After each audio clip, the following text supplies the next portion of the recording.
this is Roxxie, and you're listening to the Wrestling Matters podcast, where wrestling matters.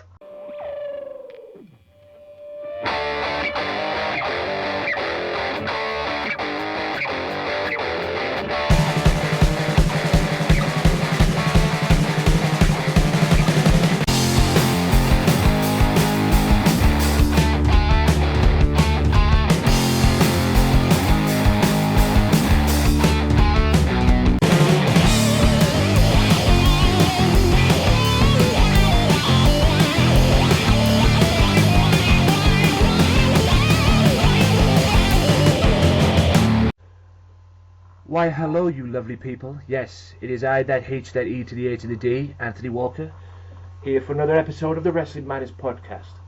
That's right, it is January 26th, and we have a guest on, ladies and gentlemen, the first guest of 2015 for the podcast. Yay! But it's took a while. I've got many guests lined up, but I promised this very guest that she would be the first guest of 2015. And may I keep my promises. It is Roxxie, the Queen of Heels. That's right. Roxxie, what are you doing? Hey. Say hello to my peeps. Hey guys. Yeah. She's here. She's going to shoot the breeze, as we do on this show, ladies and gentlemen, about Raw. She's going to tell her opinions. If you don't like it, tough luck. That's how we roll on this show. You should know that by now.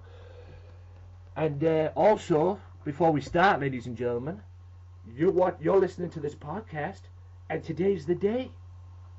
It is. It's finally arrived.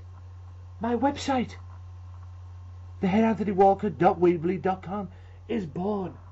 That's right. Go and check it out. theheadanthonywalker.weebly.com. You can see my podcast. You can listen to my podcast on there. You can see my other projects on there as well, my Games Matter channel, and all the stuff that I'm doing. Hell, you can even see promotions of what you should check out. I've got a little promotions section on there as well. You can see promotions that you should check out. Maybe some things that are coming near you that I think you should definitely check out. But other than that, go and check it out. It is my baby. It's still a little work in progress, like, but whatever I can do, I'll add to it as time goes on. If I held it back even more, I would never get the damn thing up. So, it is up. Go and check it out. theheadanthonywalker.weebly.com. Be sure to check that out and show it some love. Now, also as well, ladies and gentlemen, last week I was in creative mode. I've created a t-shirt for the Wrestling Matters podcast. That's right, you heard me right. The Wrestling Matters podcast t-shirt. Get it now at teespring.com/Wrestling M podcast. Go and check it out. Go and find it. You'll enjoy it. All the money's on there. All the proceeds go to me. Why they've launched a campaign, why I have to launch a campaign for, I don't know. But that's the name. The name of the campaign anyway is Wrestling Matters Podcast. Yours truly right here. Go and check it out. It is a good t-shirt. Get buying it. Buy the shirt. Or as Kevin Nash would say, buy the shirt. And be sure to check that out. And all the money goes in there as well. There's a lot of stuff on there you can choose from, so it's not just like one t-shirt, but it's a lot of stuff on there you can choose from. Go, show some love, go and buy it and support the podcast. But with that being said, ladies and gentlemen, without further ado, me and Roxxie are going to sit here now and we're going to discuss what happened on Monday Night Raw last week. Now, I didn't even know about this, to be honest with you. They kicked off Raw with the Dr. Martin Luther King video thing, this video package that they had about him. Video plays, the new entrance, the new intro for the Raw show plays. Everybody's talking, they're all promoting that Hogan, Shawn Michaels, Ric Flair, Scott Hall, Kevin Nash, Sean Waltman. I'm kind of glad Kevin Nash was on, considering what was going on. And the Outlaws will be on the show. Then the music hit, and a pissed off beast came pacing down the aisle with Paul Heyman in tow, saying, "Let me talk about this." Trying to do his little talk about this thing, trying to get him to calm Brock Lesnar down. Was working to no effect. Brock Lesnar gets in the ring, Paul Heyman does his, ladies and gentlemen, my name is, but before he said Paul, Brock cut him off and said, it's go time, baby. I'm here to fight. And he basically called out Seth Rollins. Called him the biggest weasel, called him the Weasel, because he weaseled his way into his match with Cena at the Rumble. And then after that, everything, Brock Lesnar was like a time bomb waiting to explode. And then the Authority's music hits, i.e. Triple H. And then all the Authority came down to calm Brock Lesnar down. This question's in two parts. Did you think that Triple H was nervous of what Brock Lesnar could do, since he's been on the receiving end of Brock Lesnar's beatings in the past?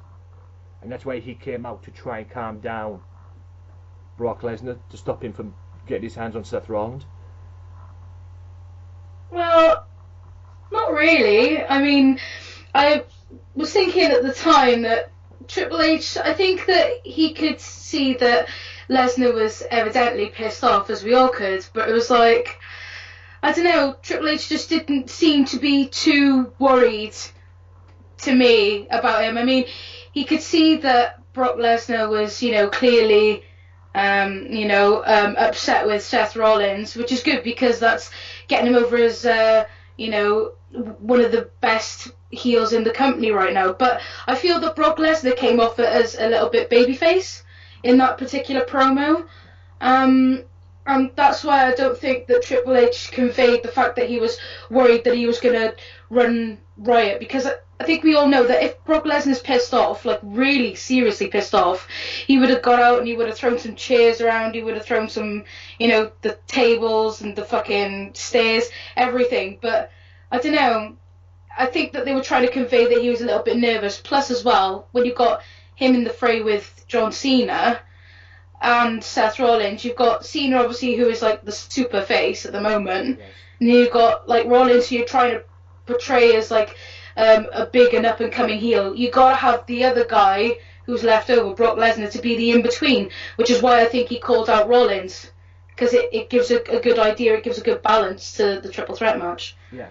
So. And also, many people don't realise, last week's Raw, Seth Rollins curb stomped Brock Lesnar after Lesnar got put through a table. Also, let's not forget Night of Champions, because Seth Rollins did exactly the same thing at Night of Champions to Brock. So that's why, I mean, once, maybe twice, nah, not when you're Brock Lesnar. Like I say, all the stuff came out again. All the Authority came out. Stephanie, the corporate brown noser, and the 7-foot sellout. No. The 7-foot sellout. And then, lo and behold, speaking of Cena shows up.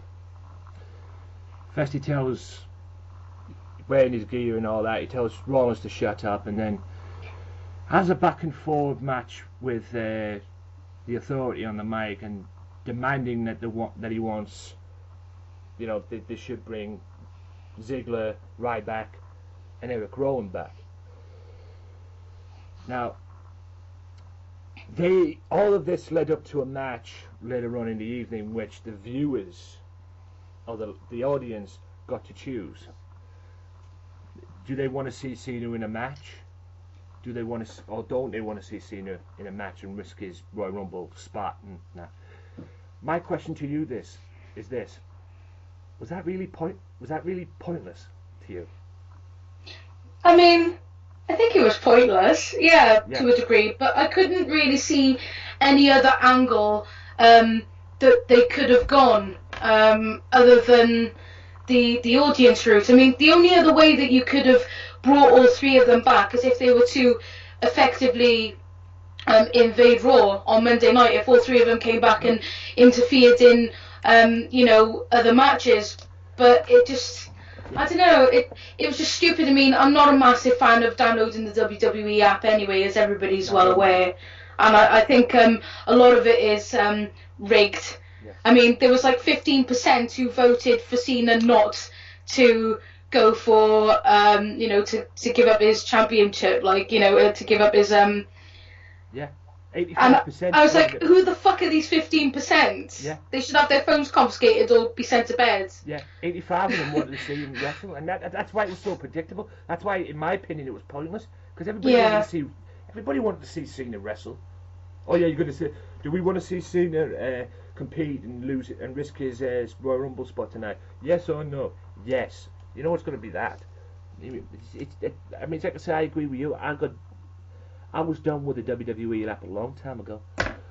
I mean, it's just, in my opinion, it's just the most pointless thing out there. Waste of time. And they're only going to fucking rig it anyway. Yeah, exactly. I mean, you could vote for something, and WWE's probably behind there on the computer rigging it to the way they want it as well. It's pointless. Absolutely pointless.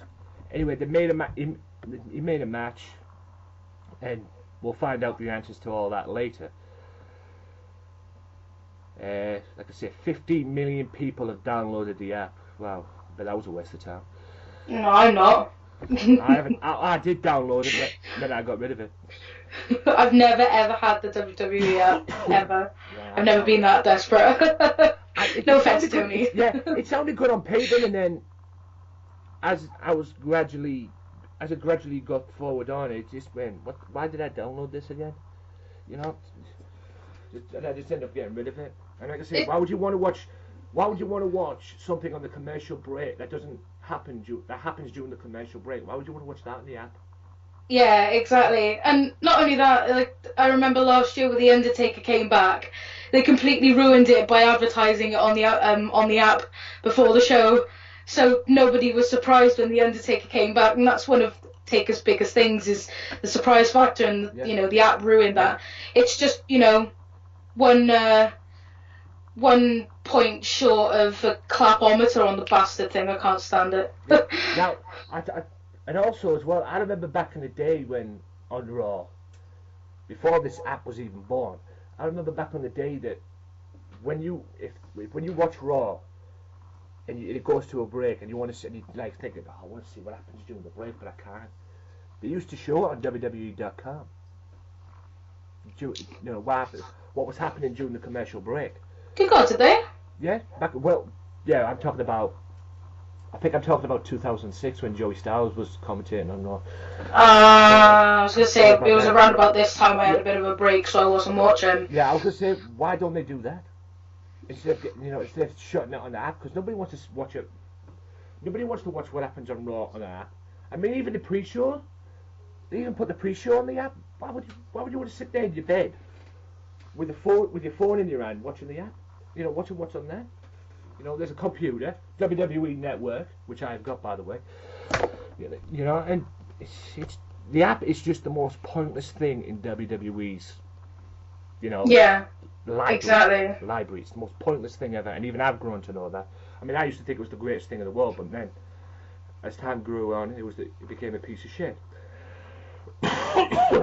Excuse me. Next match after the commercial break, well, the first match on Raw, was a rematch of, I believe it was last year's Royal Rumble.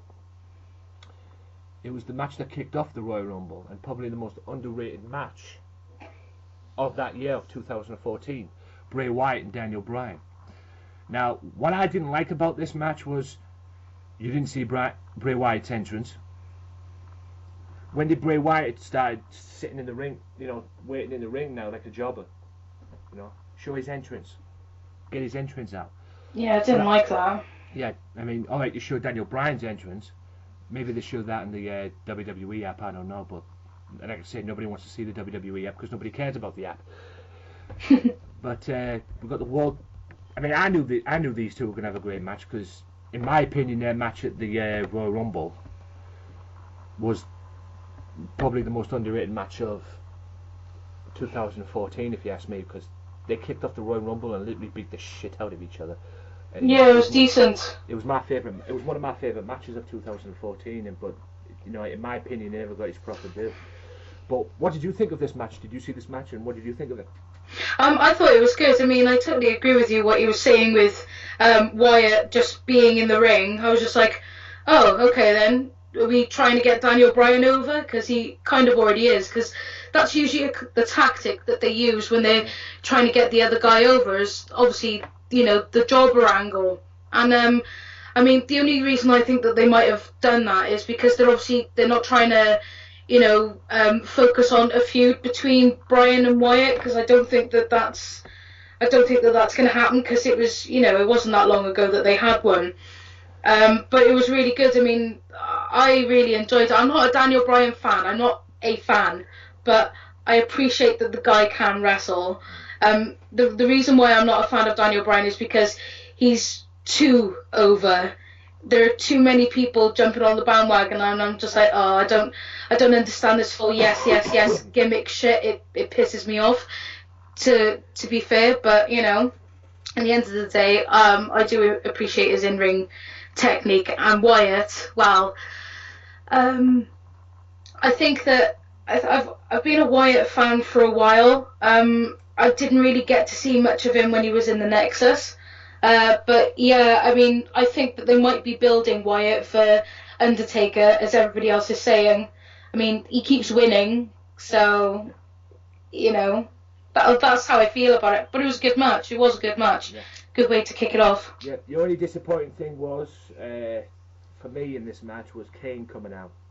Oh, he fucking interferes in everything. Yes, he has the audacity now to interfere in every single match that involves the Authority, and it's kind of annoying. And I couldn't understand why he came out, because on SmackDown these two were going to have a match, and if Bryan lost, he was going to give up his.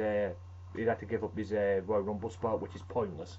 Because we all know what's going to happen. But yeah, these two have a good match, and you hit the nail on the head there, because I've heard Bray Wyatt is being built for the Undertaker at WrestleMania 2. Yeah. So, I mean, why would they have him lose? Yeah, Bray Wyatt and the Undertaker at WrestleMania? I think so. I mean, it would be good. I mean, everybody wants to see the match to end all matches, Sting versus Undertaker, but truth is, I love the Undertaker, but I love him so much to a point that he needs to start calming down now, and he needs to have somebody fresh to support him. He can't. I don't think that Sting and Undertaker, even though everyone wants to see it, I don't think it's a viable match, because even though Sting's still got it, you need somebody younger to support the Undertaker, I feel. But that's just how I feel about that. Yeah. And that's why I think that Wyatt will work. I've wanted to see Wyatt and Undertaker for a while, because I think Wyatt's got the potential to be the next, mystical Undertaker gimmick. I just hope they don't fuck it up. Yeah. And then after the match, Bray Wyatt obviously won, and won fairly in a way, besides Kane's bullshit on the outside. Kane comes in and applauds the result of the match, and then proceeds to grab Bryan by the throat and connects with a choke slam. Kane takes his jacket off, pointless. Talks a little trash, and then obviously it was a build-up for Smackdown this one just come. Triple H is backstage on his cell phone, and two of his favourite people walk in, Hall and Nash. They hug, NWO, and Hall and Nash are wearing the NWO shirts, which was amazing. Nash tells him to get rid of the suit and hang out with him tonight. It's just a little click reunion moment and everything, which was just beautiful. And then it was ruined by Damien Mizdow comes in dressed as X-Pac. X-Pac comes in as Mizdow and mimics everything he does. It went from the beautiful moment with the click to something to me was just retarded, in my view. Did you see this bit? Yeah, I did. What do you think? Well, the first thing that crossed my mind was I wonder how long it's going to be until Kevin Nash's quad gives out. Sorry, I just had to put that in there. But I gotta be fair, like I really enjoyed the moment with the click, and you can't say that you weren't fooled for just a second thinking that Mizdow was X-Pac, because I certainly was. I was like, holy shit, X-Pac looks... Oh, it's Mizdow. Yeah. I get this. Yeah. But I don't know. It seemed a bit silly, but I think that even though it was a really good moment for the Click, I felt like it needed to be injected with something. But I think they took it a little bit too far on the humour side of things. Yeah. Like I said, So it went from a beautiful moment with the Click to a retarded, entertainment BS that dressed up the wall, which was pointless. But it was what it was at the end of the day. Now, after the break, a few things went on. John Cena's seen back talking with Renee Young, whoop-de-doo. But Byron Saxton was in the ring, the newest member to the Smackdown announce team. And instead of Michael Cole doing it like it was last time around, they did a Legends panel again. It was now the Royal Rumble Legends panel with Hogan, Shawn Michaels, and Ric Flair. Now, Hogan won the Royal Rumble twice. Yes, twice. 1990 and 91. Flair won it in that epic Royal Rumble in 92. Winning the WWE title along the way. And Shawn won it back-to-back 95 and 96. And plus, he was the first man to go all the way from number one to the end. My question to you is, because all they were doing in this segment was talking about their moments, their special moments in the Royal Rumble and that, and who was going to win and that. I'll get to who they picked to win in a minute. But what was your memories of previous Royal Rumbles that you saw anyway? I've watched I can't remember whether it was, I think it's Royal Rumble 1995, and when it was Razor Ramon versus Jeff Jarrett for the IC title. Yeah. I love that match. I mean, I've always been a Razor Ramon fan anyway, but I mean, it's not so much for me the 30-man or in certain cases 40-man the actual Rumble itself that makes the pay-per-view for me. It's some of the matches that are included in the build-up, like for example, like you said, Wyatt and Bryan. Yes. Matches that seem to be discarded, but yeah, I appreciate those things. Yeah. I mean, I am a really massive HBK fan. HBK is my favourite wrestler of all time, and to see him back on Raw on Monday night, it made it for me. It made that segment, to be fair. I love Royal Rumble. It's one of my favourite pay-per-views of the year, and it's not very often that I'm let down, apart from last year, which didn't make a lot of sense to me, but I called it, and it happened the way that I thought it was going to, but yeah, I was still disappointed. But, that's pretty much how I feel about it. I like the Royal Rumble. It's my second favourite pay-per-view of the year. So my favourite spot of the Legends panel was actually Shawn Michaels. Yeah. And then the Hogan started arguing, and he goes, "Okay, SummerSlam 2005 all over again." And then Hogan turns around and goes, "You don't want any of that, do you?" And Shawn goes, "Nah, probably not." Yeah, that's why I love Shawn Michaels, because for a split second I believed that something was going to happen, and it was just like, no, you're probably right, I'm just going to sit down and mind my own business, And then obviously you've got Ric Flair styling and profiling every 5 seconds off his chair, which I thought was fucking hilarious. Yes, he's been doing that. I think Shawn Michaels picked Bray Wyatt, Hogan picked Daniel Bryan, if I remember correctly, and Flair went the lunatic way and picked Dean Ambrose. Do you agree with any of them picks? No. Okay. We'll get your pick later on for the Royal Rumble predictions later. But I was just saying, well, I kind of agree with one, but we'll get to the Royal Rumble predictions later. Yeah, I can see where one of them is coming from, yeah. But like you said, we'll get to that after. After. Now, up next, Bad News Barrett versus Dean Ambrose. Now, I've made it clear on this podcast with certain other people that I want to kiss Dean Ambrose on the lips.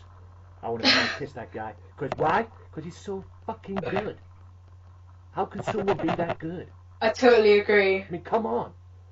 He just, ignites the spark in the ring. He's just the When he comes igniter. out, when he comes out, you know shit's going down. You know the shit's going down when he comes out, man. He has that effect.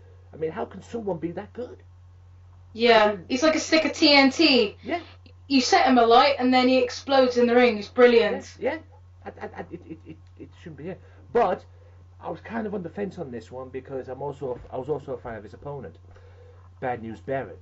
I totally agree with you. No, I love me some Barrett too. Okay, I've been very, very vocal about that as well. I'm glad he got the Intercontinental Championship back. Not glad the way he won it. But, yeah.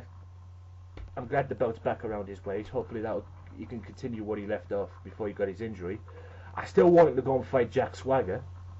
I still see a Jack Swagger versus Brand New Barrett match somewhere down the road, considering what happened when Barrett got put out of action. But anyway, what did you think of this match? Because I actually thought it was a pretty good match, and to be honest, Yeah, I thought it was pretty stable. I mean, the three main guys on that roster that I support, Ziggler, Barrett, and Ambrose. Now, when Ziggler and Barrett went up against each other week before last, and Barrett won the title, totally agree with what you said. I love Ziggler. It was sad to see him lose the championship, but he couldn't have lost it to a better opponent other than Dean Ambrose. Yeah. And it's nice to see it back on Barrett. Like I said, didn't like the way that he won it though. And then this week, when we had Barrett versus Ambrose, I felt that it kind of made up for the way that it played out a week before last. Because, I don't know, it just seemed like a really stupid move to just... It was like they might as well have just handed Barrett the title. Yeah. That's how I felt about it, but... You know, that's what strip Dolph Ziggler, forget the match, to strip Dolph Ziggler the title and say to Barrett, here you can have your belt back. Yeah, and to be fair, they probably would have made a bigger impact if they'd done that. Yeah. But, you know... This was shocking to me in a way. I mean, nothing Dean Ambrose does shocks me anyway, but this was shocking to me in a way because Dean won it cleanly.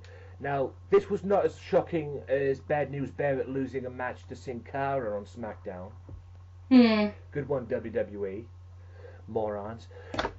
But Barrett put that right last week. So, do you see an Intercontinental Championship match between these two somewhere down the road? I'd like to see it, but I don't know. I have a feeling that we're going to be seeing a very heel roster soon, which I'll get into a little bit more when we talk Royal Rumble. But I think that if they're gonna have an actual feud, they need to do it now, because I think that Ambrose will probably turn heel after his next feud. Even though he's over as a face, I think that he performs better as a heel. I'm a heel girl, do you know what I mean? I prefer him. And Dean Ambrose, I mean, I was surprised that he won it cleanly, but I was kind of surprised that he won it, even though he needed to, because I was like, you're going to put the Intercontinental Championship on Barrett, and you're going to have him lose, and then it was like, well, you're not really making Barrett look strong, you just pretty much... It's like the Intercontinental title to me has already lost everything that Ziggler has worked so hard for it to gain. Yeah. I mean, they need to do something really substantial with Barrett, and I think that an Ambrose feud would be good, and they need to do it before I think that Ambrose turns heel. So yeah, I would like to see it, but I'd be very on the fence about who I'd be backing, to be fair, because I love both of them. Yeah, I do too. I don't know if I could see Ambrose turning heel anytime soon, because many people have described Ambrose as the future of this company, as the future of the WWE. I'm not talking about Roman Reigns or any other. They reckon it's this man that should be the future of the company. Should. And they've also compared him to one Stone Cold Steve Austin. I totally agree. They've called Dean Ambrose the PG version of Steve Austin. But obviously, like I said on James' show, you know, Austin had the middle fingers and the fists. Dean Ambrose just has fists. So. Yeah, and you got them facial expressions. You just can't. Yeah. He's just fucking wild. He's just got wild eyes. He's just mental. That's why he's a lunatic French. It's great. Yeah. Now we move on. A lot of promotions now. We'll face mystery opponents. Yada yada yada. Dallas Cowboys. No one cares about that. At least I didn't. No. The New Day. Now I'm glad you're on here actually, because I want to get your opinions, because many people have been very vocal about the New Day, me included, but they're starting to impress me as a team. They're great as a team, but do you see this going anywhere? I mean, for those of you that don't know, Kofi Kingston, Xavier Woods, formerly Consequences Creed in TNA, and Big E Langston. That's the group. Do you see this going anywhere with these three? I don't see it going anywhere in the gimmick that they're using, to be honest. I mean, when I was seeing a couple of the promos for the New Day, I didn't. There was a part of me that thought, oh, this isn't going to be a face faction. I mean, personally, I'd like to see, Big E as the muscle, Xavier as the young and upcoming Kofi Kingston, and Kofi Kingston just being the high-flying guy that he is. I mean, I'm not a fan of either of the three of them. I appreciate that, Kingston and Woods are both substantial in the ring, although I don't think much of Big E. But I would have preferred them. I don't know what it is. I think that I would have preferred them coming out with like a preacher gimmick, than coming out looking like three different versions of a blue Power Ranger. Yeah.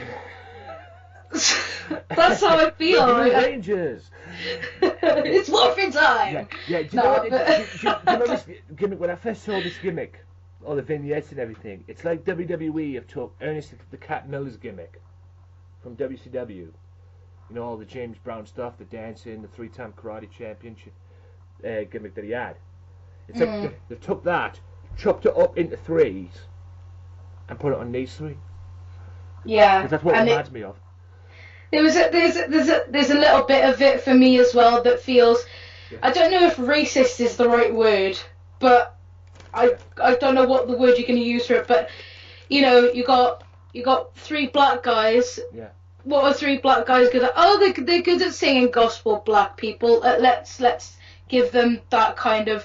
And I was just like, hang on, that's a little bit strange. Yeah. I was just like, you're supposed to be like, family friendly. I didn't think it was family friendly, but that's just my point of view. I'll probably get a lot of shit for that, but that's how I felt about it. I was like, oh, come on. Yeah. Your opinion? Like I said, I don't think there's anybody out there that would not disagree with you on that. To be fair, I mean, I just got the bollocks to say it, mate. At the end of the day, that's pipe bombs are welcome on this show. But like I say, I mean, it kind of feels that way as well. I mean, but anyway, this is WWE we're talking about, and their booking is not perfect, as we all have been very well to know. New Day ended up in a match though against Tyson Kidd and Cesaro with Adam Rose and Natalya. Now, I love this tag team with Tyson Kidd and Cesaro. I don't like the fact that they're hanging around that goofball, Adam Rose. Yeah. He's not needed. He's not needed. Natalya, yes, because she's Tyson's wife and all that. I get that, but really, Adam Rose, really, this goofball, the guy who WWE can't decide whether or not he's heel or babyface. I've been very vocal about him, but I like the team of Tyson Kidd and Cesaro. What did you think of the match? I thought it was alright. I mean, it was a match that I wasn't really paying much attention to, because I was like, New Day, and I was like, the only reason why I think that I was actually watching it was for when the parts that Cesaro was present. I mean, I like the teaming of Kidd and Cesaro. I agree that Adam Rose shouldn't be there, but personally for me, I'd rather see Cesaro alongside Lana and Rusev from a European point of view. Yes. You know. But I think the kid does need to be with someone. I like the fact that he's kind of a weaker version of the angle where Rollins is coming from. He's still Weasley, and he's kind of like Christian with the whole one more match thing. He's kind of got that kind of feel about him. Yeah. But I'd like to see Kid with someone else. But that someone else is Adam Rose. He But really, really gets on my nerves, Adam Rose. He really does. I I don't see the point in him, and his fake British accent just pisses me off. Yes. Big time. Yes. Anyway, the New Day got the victory. And the New Day celebrates with the Rosebuds. And Adam Rose was not happy. Not that we care. That's what I don't understand about that. Adam Rose is supposed to be a heel, Yeah. but yet you've got his followers being face. It was so fucking weird. I was like, what the? Hang on, how are you partying with them when he lost? Yeah.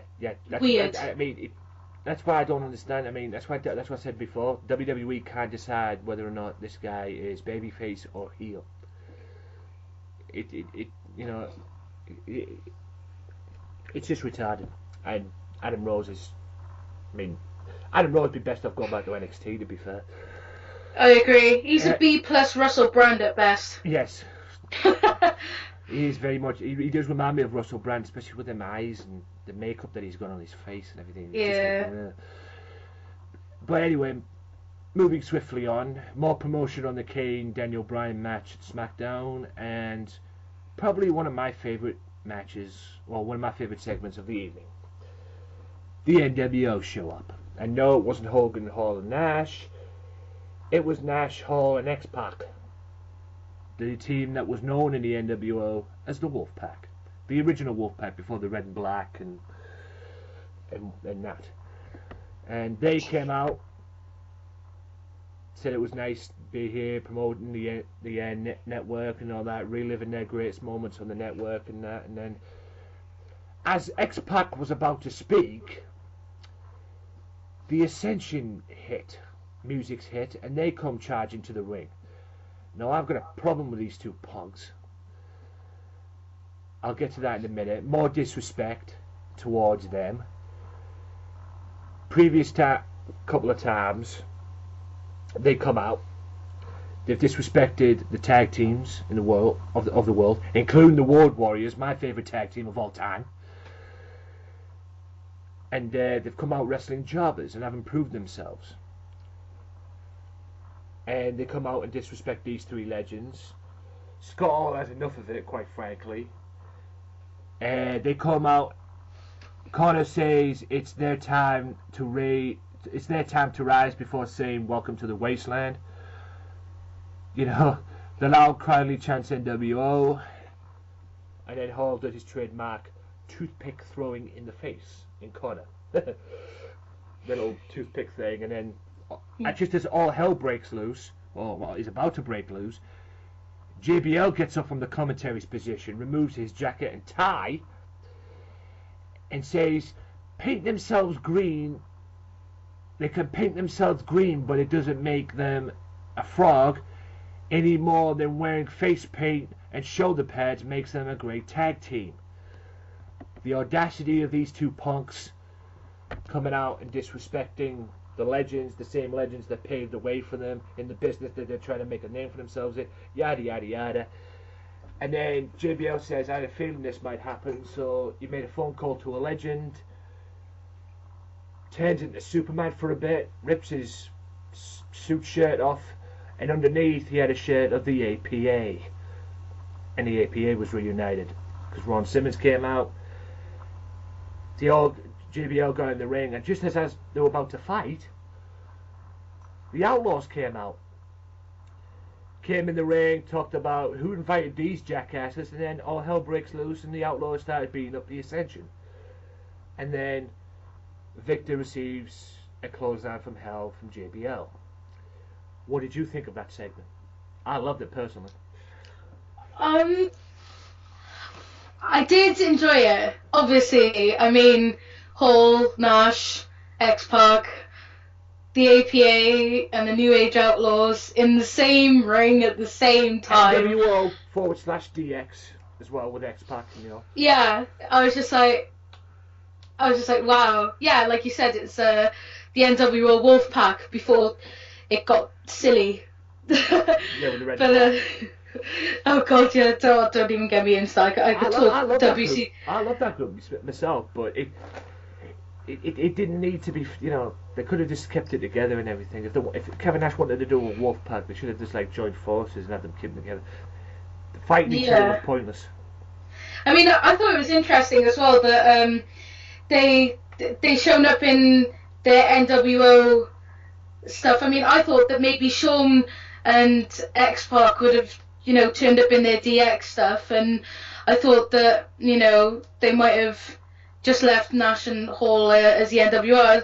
I was really interested to see who was going to come out and do what, to be fair, because there were so many members from a multiple of old factions. I was just like, whoa, okay, what's going on? But, I mean, call it what you will. I thought the segment was good, but there's a very small part of me that thinks that if the Ascension is supposed to be really strong now, doing the whole thing that Ryback did when he was like beating up jobbers and whatnot, and they're trying to get him over as a legitimate tag team, I didn't understand the transition from going from jobbers to legends in the space of a week. And people can say what they want about the Ascension. At the end of the day, I don't 100% agree with the way that it was worded, what they said a week before last, I think it was, on Raw. But in all fairness to the poor buggers, Vince McMahon was sat in the back playing bloody puppeteer with the script, rewriting everything. So I don't blame them for getting a little bit confused. They shouldn't have said what they said, but, you know, they've taken it with grace. And at the end of the day, if you're going to come over as a really strong heel tag team, I think that they're doing a really good job of it, because they're creating a lot of heat for themselves, and that's what you need when you're a heel. You need heat. If you're gonna be a bad guy, you need heat. Yeah, it's true what you say, but I just don't like the fact they're dressed up as like the Road Warriors, because to me that makes them Road Warrior wannabes. To me, yeah, them coming out saying we're better than the Road Warriors, and you're like, well, why are you imitating them? Yeah, I totally understand that. Yeah, I mean, maybe they need to get rid of the red. Yeah, and just go black. Their own different route, their own different legacy. They could, you know, they have the potential to be a dominating tag team, kind of like the Road Warriors in a way. They have the potential to be that, but don't come out and dress up like the Road Warriors. You're mocking probably the greatest tag team of all time, my favorite tag team ever. And I've got a big problem with that, to be honest with you, because like I said, the Road Warriors are my favorite tag team. I love them too. God bless you, Road Warrior Hawk. And Animal made it very vocal as well, and I think he even called out the booking committee as well, because he even came out and went, "Who's the idiot that's booking this crap?" Somebody about that as well. So, I mean, I've never denied that the Ascension has talent. I mean, these guys are former NXT Tag Team Champions, for crying out loud. And and before they came up to the main roster, they had a great feud with Hideo Itami and the man known as Prince Devitt. Before they came up to the main roster, so they have the potential to be a big major tag team. It's just WWE are making them look like fools. Plus, the fact that they're coming out as Road Warrior wannabes makes it even more. It pisses me off even more.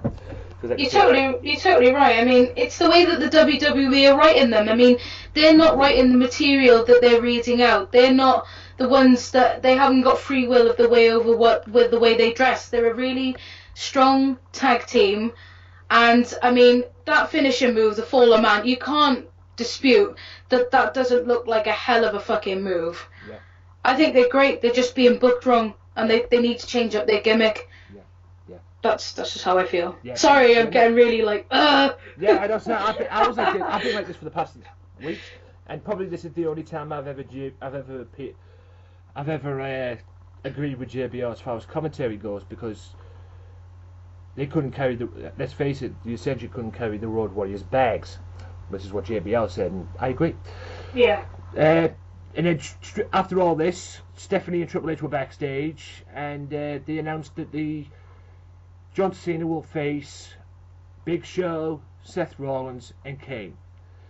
And they had this annoying drummer next to them with this drum roll thing. And I don't know about you, but I think Triple H wanted to take the drums and just whack him over the head with it, to be honest. He had that look. That was brilliant. Yeah, I wanted that. Had that look. He was like, "Will you stop already?" He was doing it on time and everything, and there was times he was doing it off key and everything. He was like, "Will you stop already?" And I swear Triple H just wanted to punch him in the mouth. Or put the drums over his head.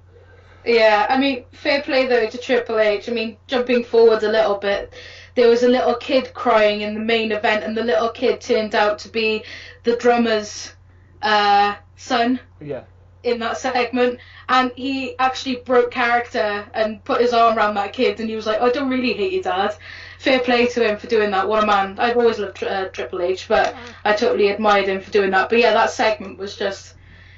It was weird. I don't even understand why he was there. Yeah. Why was the drummer there? Yeah. It was like the drum. I couldn't understand it. It was like the drum roll thing. So instead of doing it, then their sound effects. They thought, we'll get somebody to do it and see how it goes and everything. Obviously, it backfired.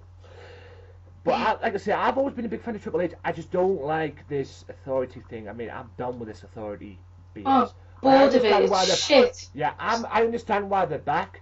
And I'll get to the reason why they're back later on. But like I say, I was done with this authority thing at Survivor Series when that thing is. What Triple H should do right now, in my opinion, is just go back and run NXT. That's what he should do, because he's doing a hell of a job with that. And I love NXT. Like I say, NXT where wrestling matters in WWE. Because you're not getting it on Raw. Oh yeah, I'm a huge NXT fan. Yeah, but you're not getting the wrestling on Raw or SmackDown. Well, not all the time at least. No, exactly. Let's say NXT is where it's at. Now, Natalya and Summer Rae. No, I stand corrected. Natalya and Paige versus Summer Rae and Alicia Fox. And why? I don't like this. It was just another regular Divas match to me, but where's this going with Natalya and Paige? I don't know. It's weird. It is. I mean, this is the girl who's. This is Paige. Don't get me wrong, I love Paige. But this is Paige who's the original, the second Psycho girl. You know, she spends months feuding with AJ Lee. And now she's trying to become pally-pallies with Natalya. I think this is a Total Divas thing that's going on. I don't know, because Paige is on Total Divas, apparently. Yeah, she is. From what I've been told. So I'm guessing that. And then it's just, pointless. A pointless match for me. I didn't like it, but hey, Natalya and Paige won by submission. And it was also, and the Bella Twins were at ringside as well, and it was announced at Royal Rumble that Paige and Natalya will be tag teaming against the Bella Twins. Now, I'll get you that prediction later on. What did you think of the Divas match?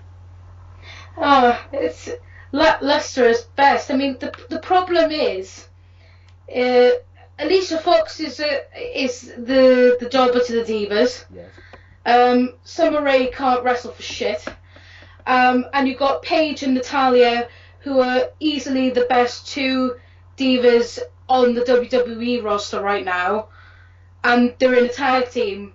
And this is the thing, you should really have them against each other, not teaming together, because the Bella Twins, I believe, are shit as well. The only reason why the Bella Twins are so over is because of fucking Total Divas. No, yeah, and the fact that they're going out with the Bella Boys. Yeah, yeah. Cena and Daniel Bryan. It's stupid. It's stupid as fuck. Yeah, I watched a video the other day on YouTube, right? That I think it was in NXT, or I would imagine it was in NXT. It was definitely a WWE thing. That I believe it was Paige and definitely Summer Rae was in there. I think WWE at one point were trying to make a female Shield group. Oh wow, okay. Trying to, but obviously it didn't pan out very well. So, but I agree with what you say. I'm not a big fan of Summer Rae's wrestling ability. I don't think she's a great wrestler. I mean, people used to give Kelly stick back in the day. But Kelly was a lot more entertaining to watch than Summer Rae. Yes. And a damn sight better looking as well, if I do say so myself. Yes, I agree with that. Yes, she had it all. And she came a long way. I mean, 5 years before she won her first Divas title, she was an Extreme Expose on ECW, the old ECW brand. But oh yeah, I remember that. she came a long way. I thought she was good anyway. But yeah, just another good old-fashioned BS Divas match that no one cares about. Speaking of a match that no one cares about, apparently the Royal Rumble kickoff show will see a tag team elimination match featuring The New Day versus Cesaro, Tyson Kidd, and Adam Rose. Oh. Hang on, did we watch this on Raw? Yes. That's exactly what I was thinking. No match, anyone? Okay. Yeah. But speaking of a match that no one cared about, because I didn't particularly care about this match, it was Rusev with Lana versus R-Truth. Now, this was just a basic squash match for Rusev, to be honest with you. But anyway, what did you think of it? Because I've got nothing to say about it other than the squash match. It was a squash match for Rusev, and what direction R-Truth's going, I do not know.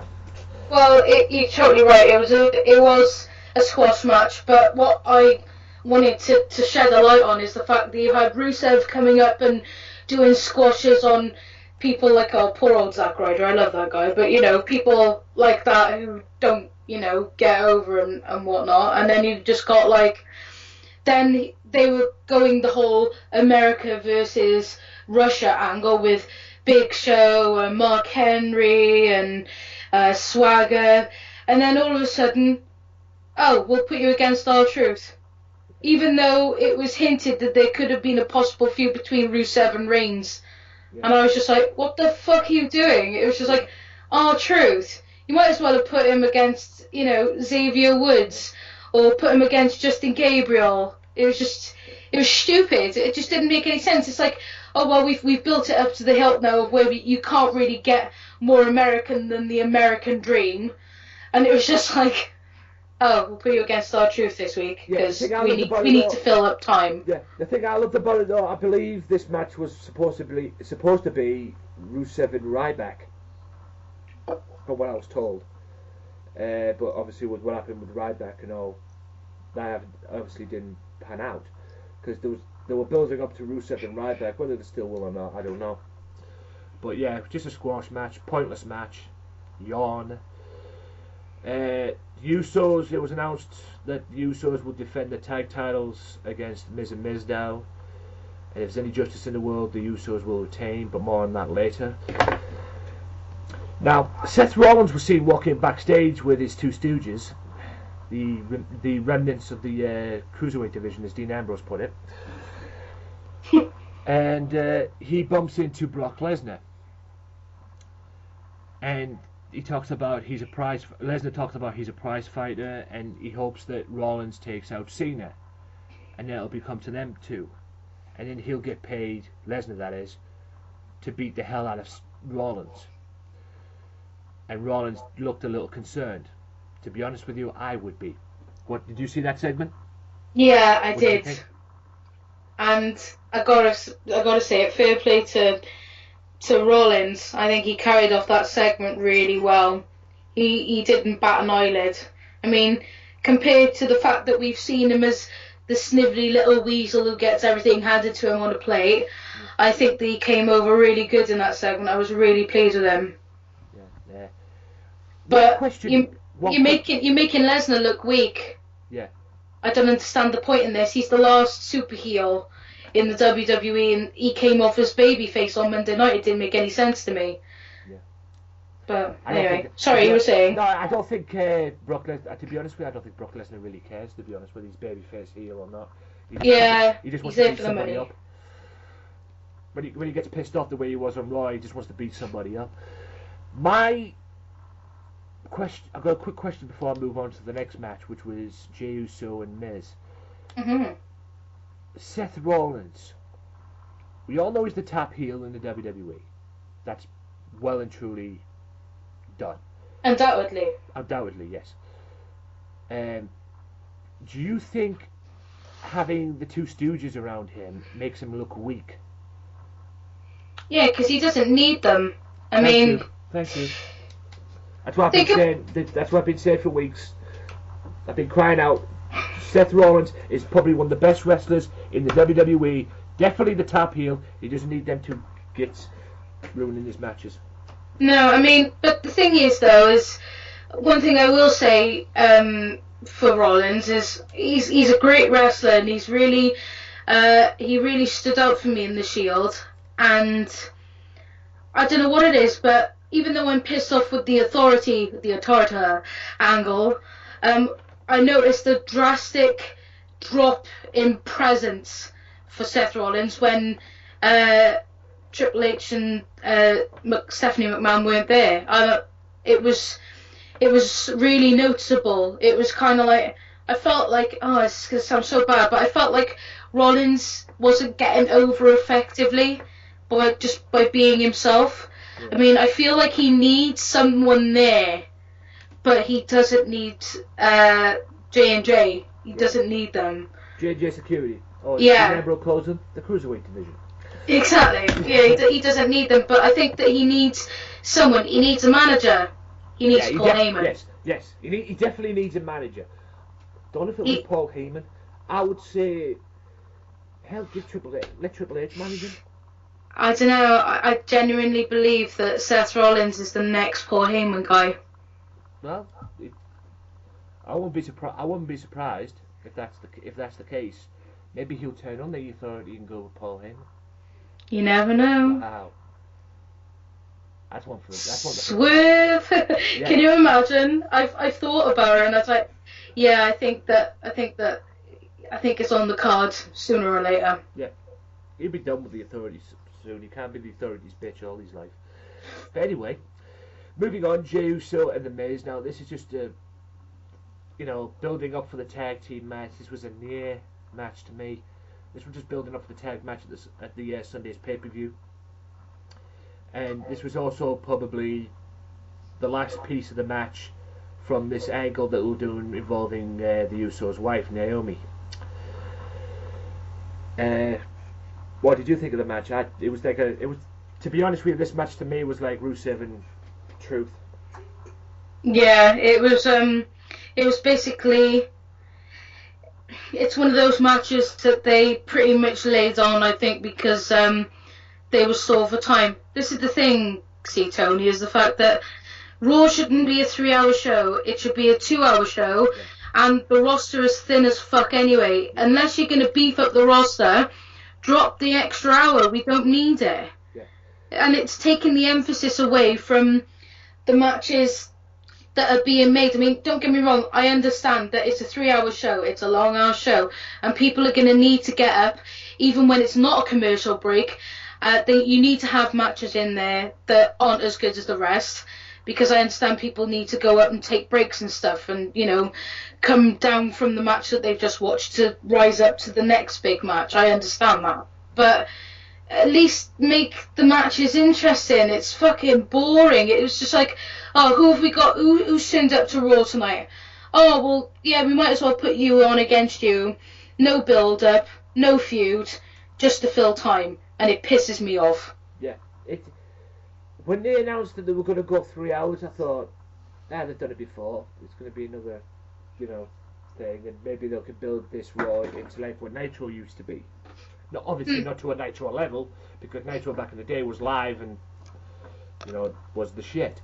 But it's getting to a point now where just trim the hour and get back to 2 hours again. I'm done with it. Yeah, Super Show now and again is fine. Yeah.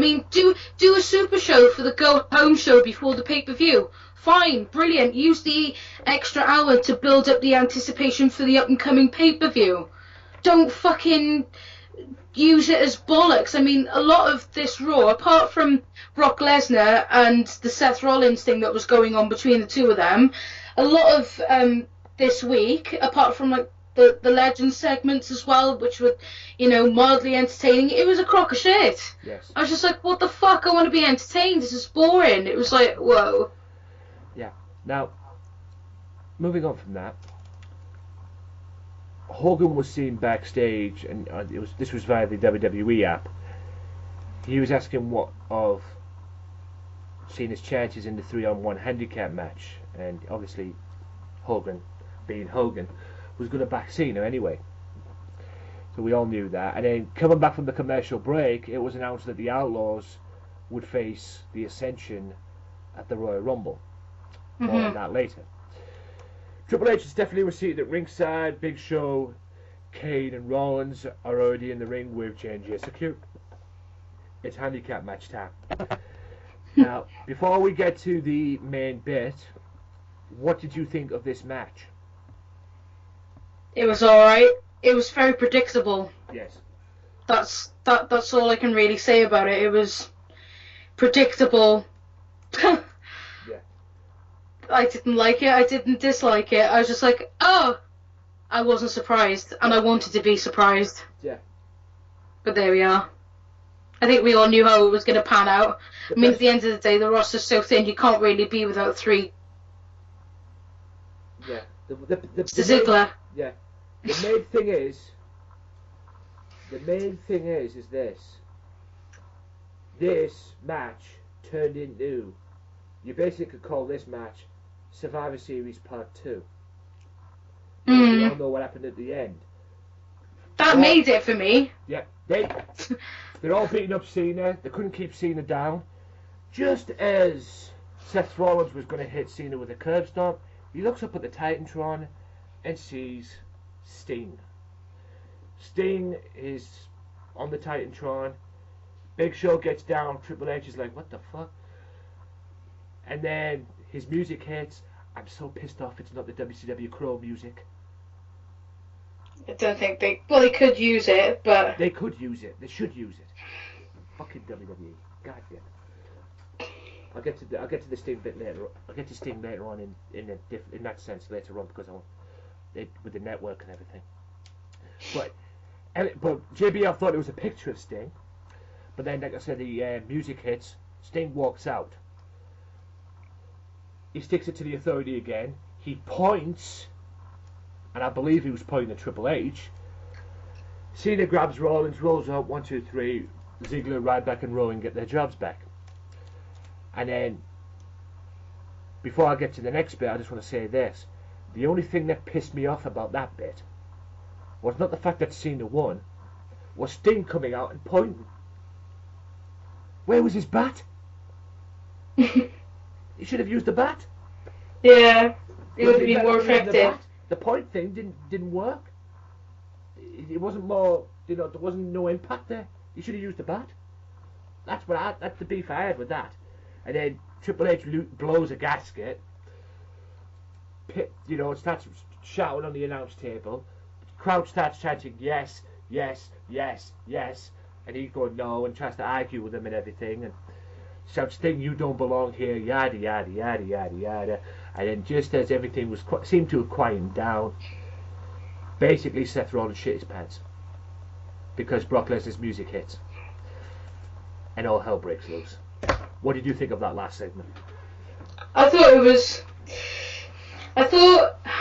was good and I enjoyed it, but I'm a little bit disappointed. As much as I love Sting, I mean, don't get me wrong, I've been a WWE girl all my life, apart from WCW, which I was aware of, but I wasn't actively watching it when I was younger. So I've never really had like a proper chance to see Sting in proper action, which is why I'm glad that he's come to the WWE. But there was a part of me that thought, alright, even though I don't know a lot about Sting, I was like, why do they seem to be relying on a guy that's like, what, in his mid to late 50s now, to come and save the show when it should be focused on the young talent. I mean, if you remember the Monday Night Wars between WWE and WCW, when WCW came and took all of their legends away, WWE relied heavily on their younger talent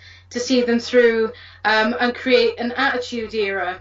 You know, the likes of Triple H and, you know, Shawn Michaels, you know, Undertaker, and then it was just, you know, that's what made WWE win the war. And there aren't any wars now, but it should still be, let's focus on the young talent and not rely on the older guys to steal a segment, because that's the thing that knocks me about the WWE now, is the fact that they're relying on these old guys to get them the ratings, which is good, but I'd rather see the younger talent, which is why NXT, I believe, is going to overshadow Raw in a couple of years. It's already doing it now to some degree. Yes.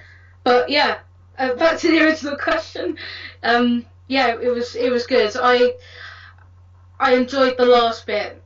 The predictability of the start of the match was crap, but it ended on a high. Yeah. But yeah, he should have had a bat.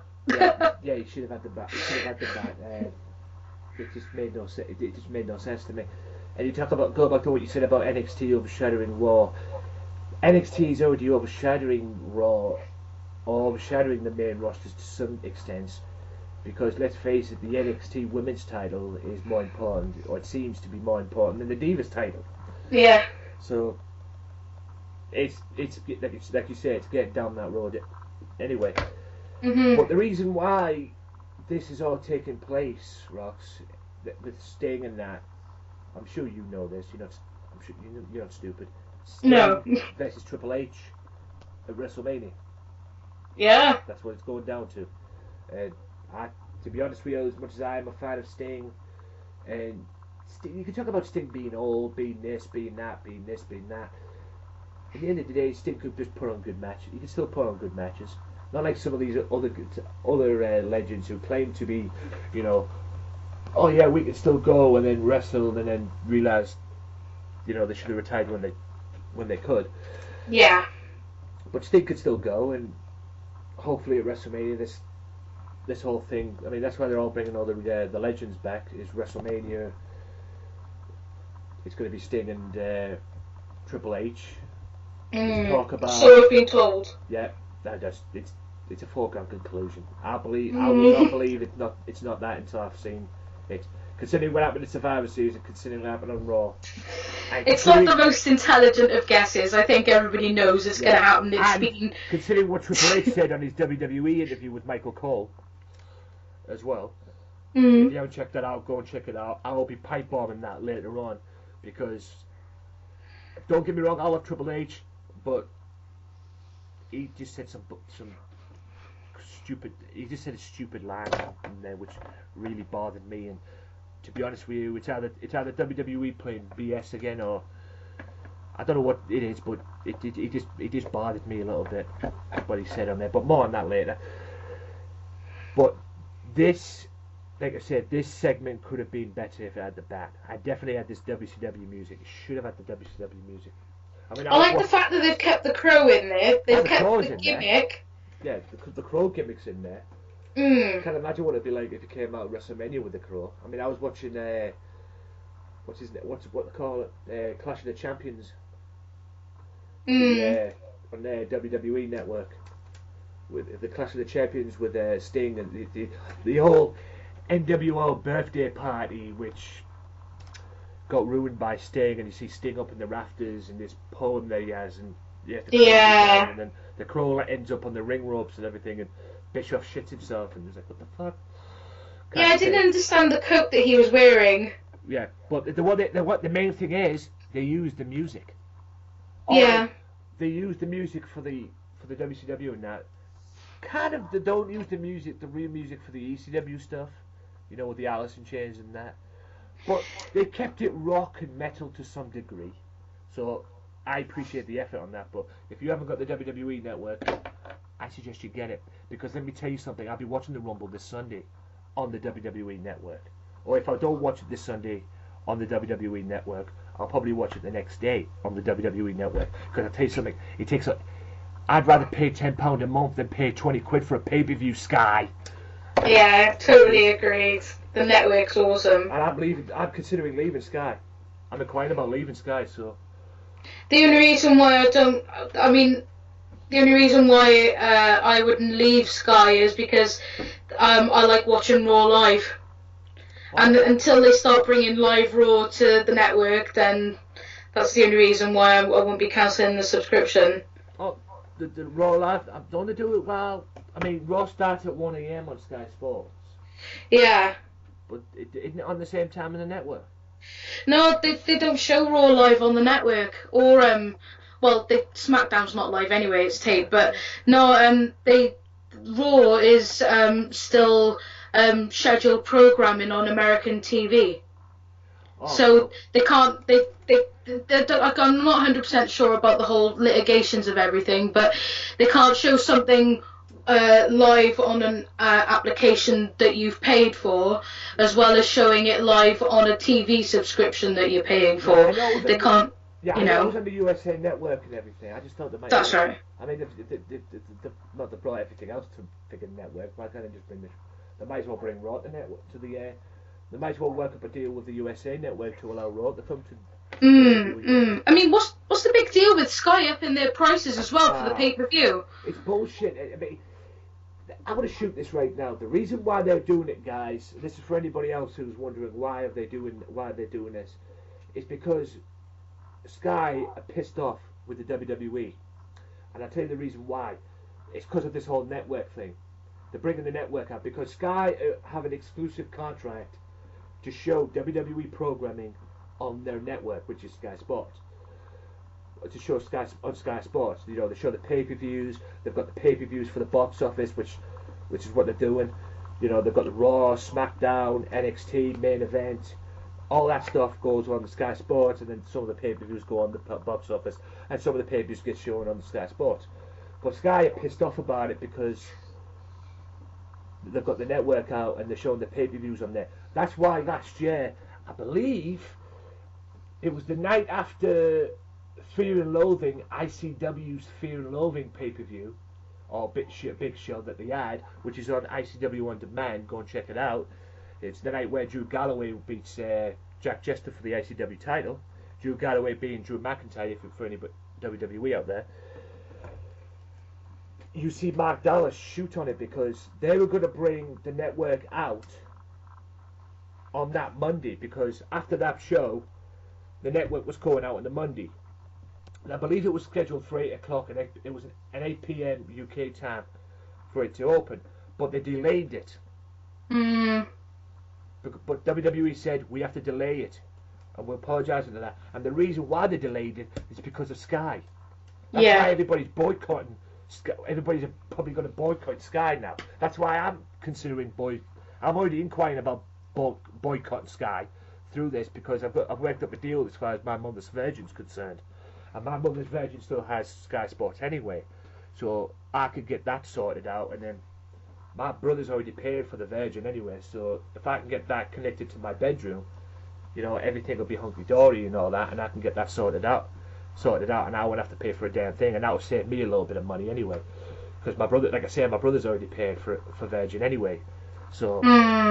So I mean, the one thing I will say about the whole Sky and WWE thing is a lot of people were hating on the WWE for what went on, me being one of them, if I'm going to be totally honest. But what happened was I have a friend who's an executive who works for Sky, and when she told me that the reason why the WWE network didn't come up was because Sky were in negotiations with WWE trying to get them to have a standalone channel like MUFC, the Man United channel that they got on there, for 15 quid a month.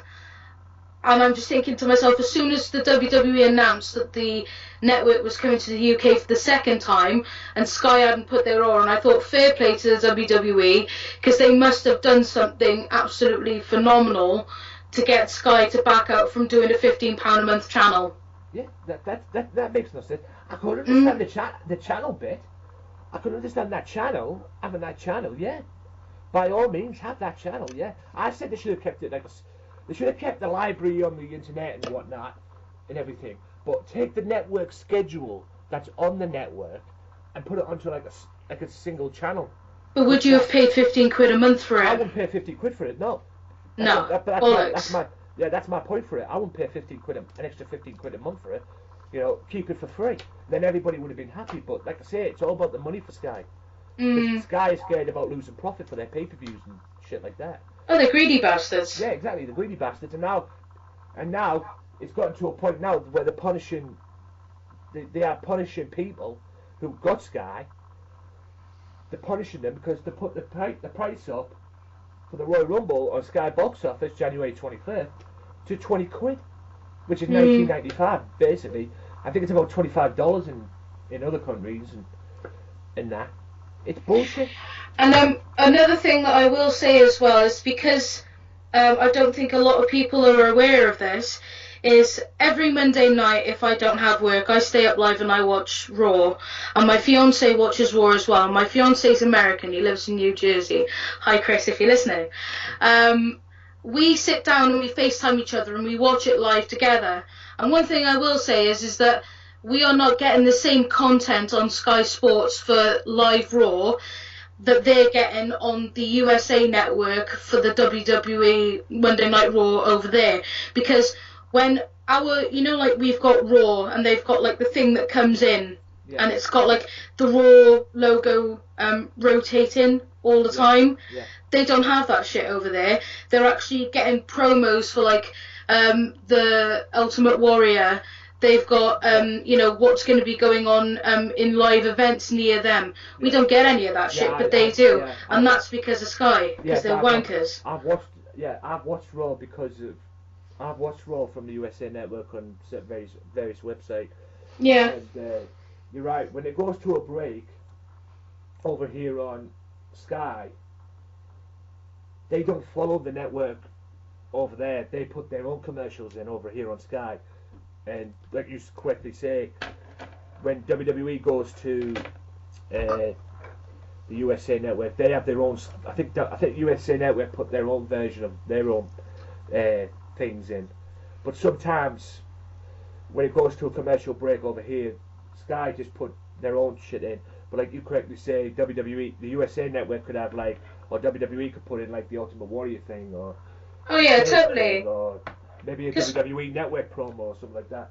Yeah, because my fiance sat there and he's watching it and he's going, "Oh babe, did you see that?" And I'm like, all I can see is a rotating Raw logo, and then he tells me what he's seen on his TV, and it's like, fuck.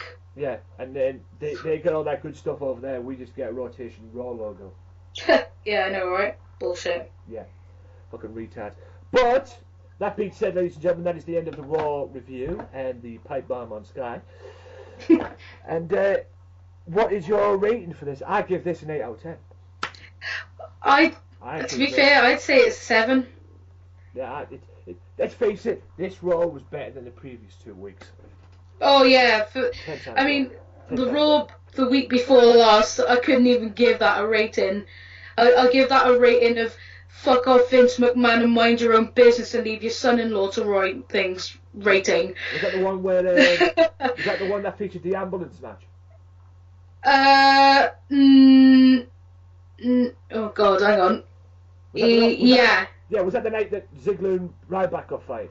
Yes, that's the one. Yeah. That was the biggest bullshit ever. That was the worst Raw I've seen in a while, and I gave that a 3. 3 out of 10 because I couldn't even rate that, mate. But yeah, this week I'd give it 7. Talking about it was the ambulance match. That was the only thing we're talking about on the match on there. And I don't like ambulance matches anyway. I hate gimmick matches. Ambulance matches are always shit. But I don't think they're any as good as they used to be. I think the last good ambulance match that I remember was Kane and Shane McMahon back in the day. But I knew you were gonna say that. Yeah. I knew you were gonna say that. Man after my own heart. Fair play. Yeah, that's probably. I mean, all right, it was on pay-per-view, and this one was on the TV. Maybe they should keep that ambulance match for the pay-per-view. Yeah. I think it's more better for that. I mean, that was on a pay-per-view. That was on Survivor Series. I believe it was all 3. Yeah, it was all. It was Survivor Series 2000. Yeah, Survivor Series 2003. The night Austin retired. and Goldberg beat the hell out of Triple H in Evolution. Right, yes. Yeah, and the whole Austin losing turned into him being the sheriff on Raw, and that set up which ended up an Armageddon between Shawn Michaels and Batista because Batista interfered in the match, and Shawn was pissed off about it, and Bishop was GM. Yeah. Oh, the good old days. And Undertaker got buried alive as well. Mad. 13 years ago, can you believe it? Yeah. With Vince McMahon by a little help from Kane, which set up Undertaker versus Kane at WrestleMania 20. Yes, it was WrestleMania 20, yes. But yeah, night, like I say, 8 out of 10 for me, 7 out of 10 for you. Now I'm going to throw this little new thing in. I'm going to say this. Who are your top 3 standouts from this episode of Raw? Like, who was the MVP of Raw? The top 3 standouts. Yeah.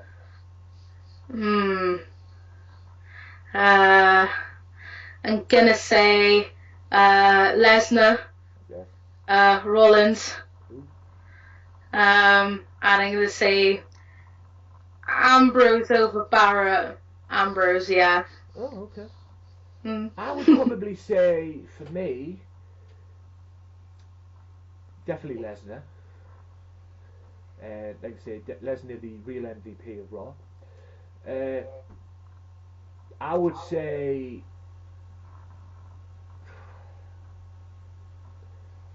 I would have to say Sting, despite the fact he didn't use the bat. That's the only downside to it, but he made an impact, and he always makes an impact in that thing. Just now I'm looking forward to him wrestling, which will be at WrestleMania.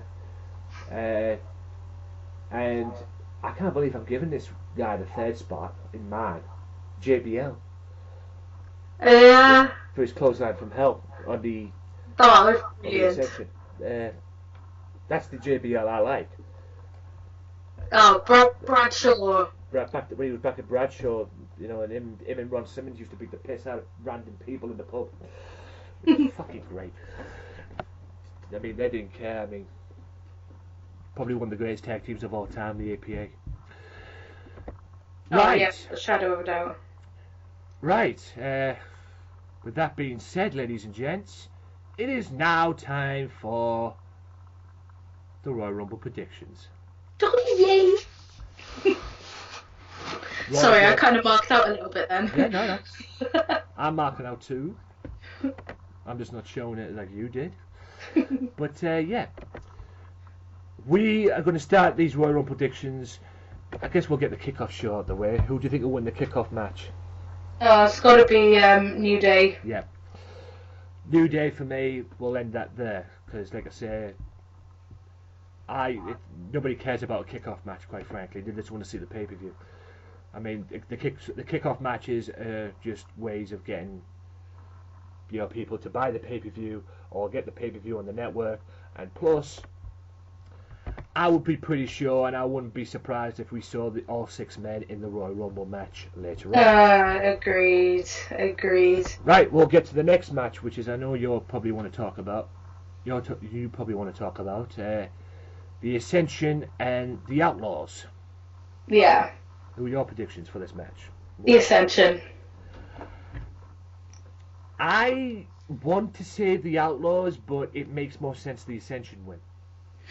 That's what I'm saying. I'm torn. I want the Outlaws to win, but I think it would be good booking if the Ascension win, because the Outlaws haven't really got anything to gain from him. Yeah, that's what I said. They've got nothing to lose, nothing to gain. Ascension have more to gain, and I want to see the Outlaws winning based on what's been going on and teach these two idiots a lesson, considering what's been going on and everything. But like I say, there's a part of me that wants the Outlaws to win, like you say, but it makes more sense the Ascension win. It definitely makes more sense.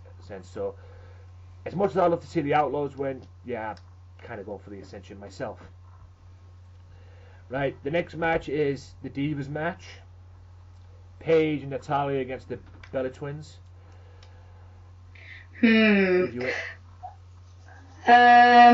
I want Paige and Natalya to win, but I think it's going to be the Bellas. Yeah. Unfortunately. Yes, I would see that as well. I don't know. Can you see a heel turn in this match from Paige? Because no offense, I mean these two are great, Natalya and Paige, but to me this tag team makes no sense to me. I mean, one minute she's a heel, trying to make AJ Lee's life a living hell, and she was still portrayed as a heel, going into Survivor Series last year and everything, and now she's going all the way to now, and it seems she's a baby face. The problem with Paige is I'm a massive Paige fan. I love Paige. Don't get me wrong, but she's got a heel look to her. Exactly. And it's very hard to distinguish the way she's being booked, whether she's a heel or a face. Sometimes she's a bit of a tweener. And I think they need to actually define who she is, to be fair. Yeah, and do it quick. But you think the Bella Twins... Yeah, I kind of think the Bella Twins myself. Yeah. But I just see a heel turn. Maybe a heel turn from Paige, a little betrayal on Natalya. Anything could happen in that. I mean, look what happened with the Bellas feud between each other. That just seemed to die of death and just went away as fast as it came in. Yeah, that died. I don't even know what happened there. It was like, oh, okay, then Brie is now heel. Yeah, okay, fair enough. That died in the Survivor Series when Brie helped her out. I mean, it was just... That made no sense. Yeah. It made no sense. Looking back on it now, it made no sense to turn Nikki Bella heel in the first place. No. To me. Right, we'll move on to the next match. Tag team match. I'm going to Usos all the way. I'm done with these two now. These Miz and Mizdow. They should split these two up now. I agree. I mean, I think the Usos are going to win, but I want the Miz and Mizdow to win, but only because of Damien Sandow. Because I've said it since 2011, 2012. Damien Sandow is an asset to that company, and I like the Mizdow gimmick, but I hate it at the same time. But at least he's getting a lot better coverage than when he was coming out dressed in nude skin-tight bodysuits and like a patriot and all that shit. Whatever garbage he was told to put on week after next, just pointless shit. And a retarded Bret Hart. Yeah, I mean, exactly. I want to see something good come out of this for Mizdow, which is why I love. Well, I say Mizdow, Damien Sandow, same person.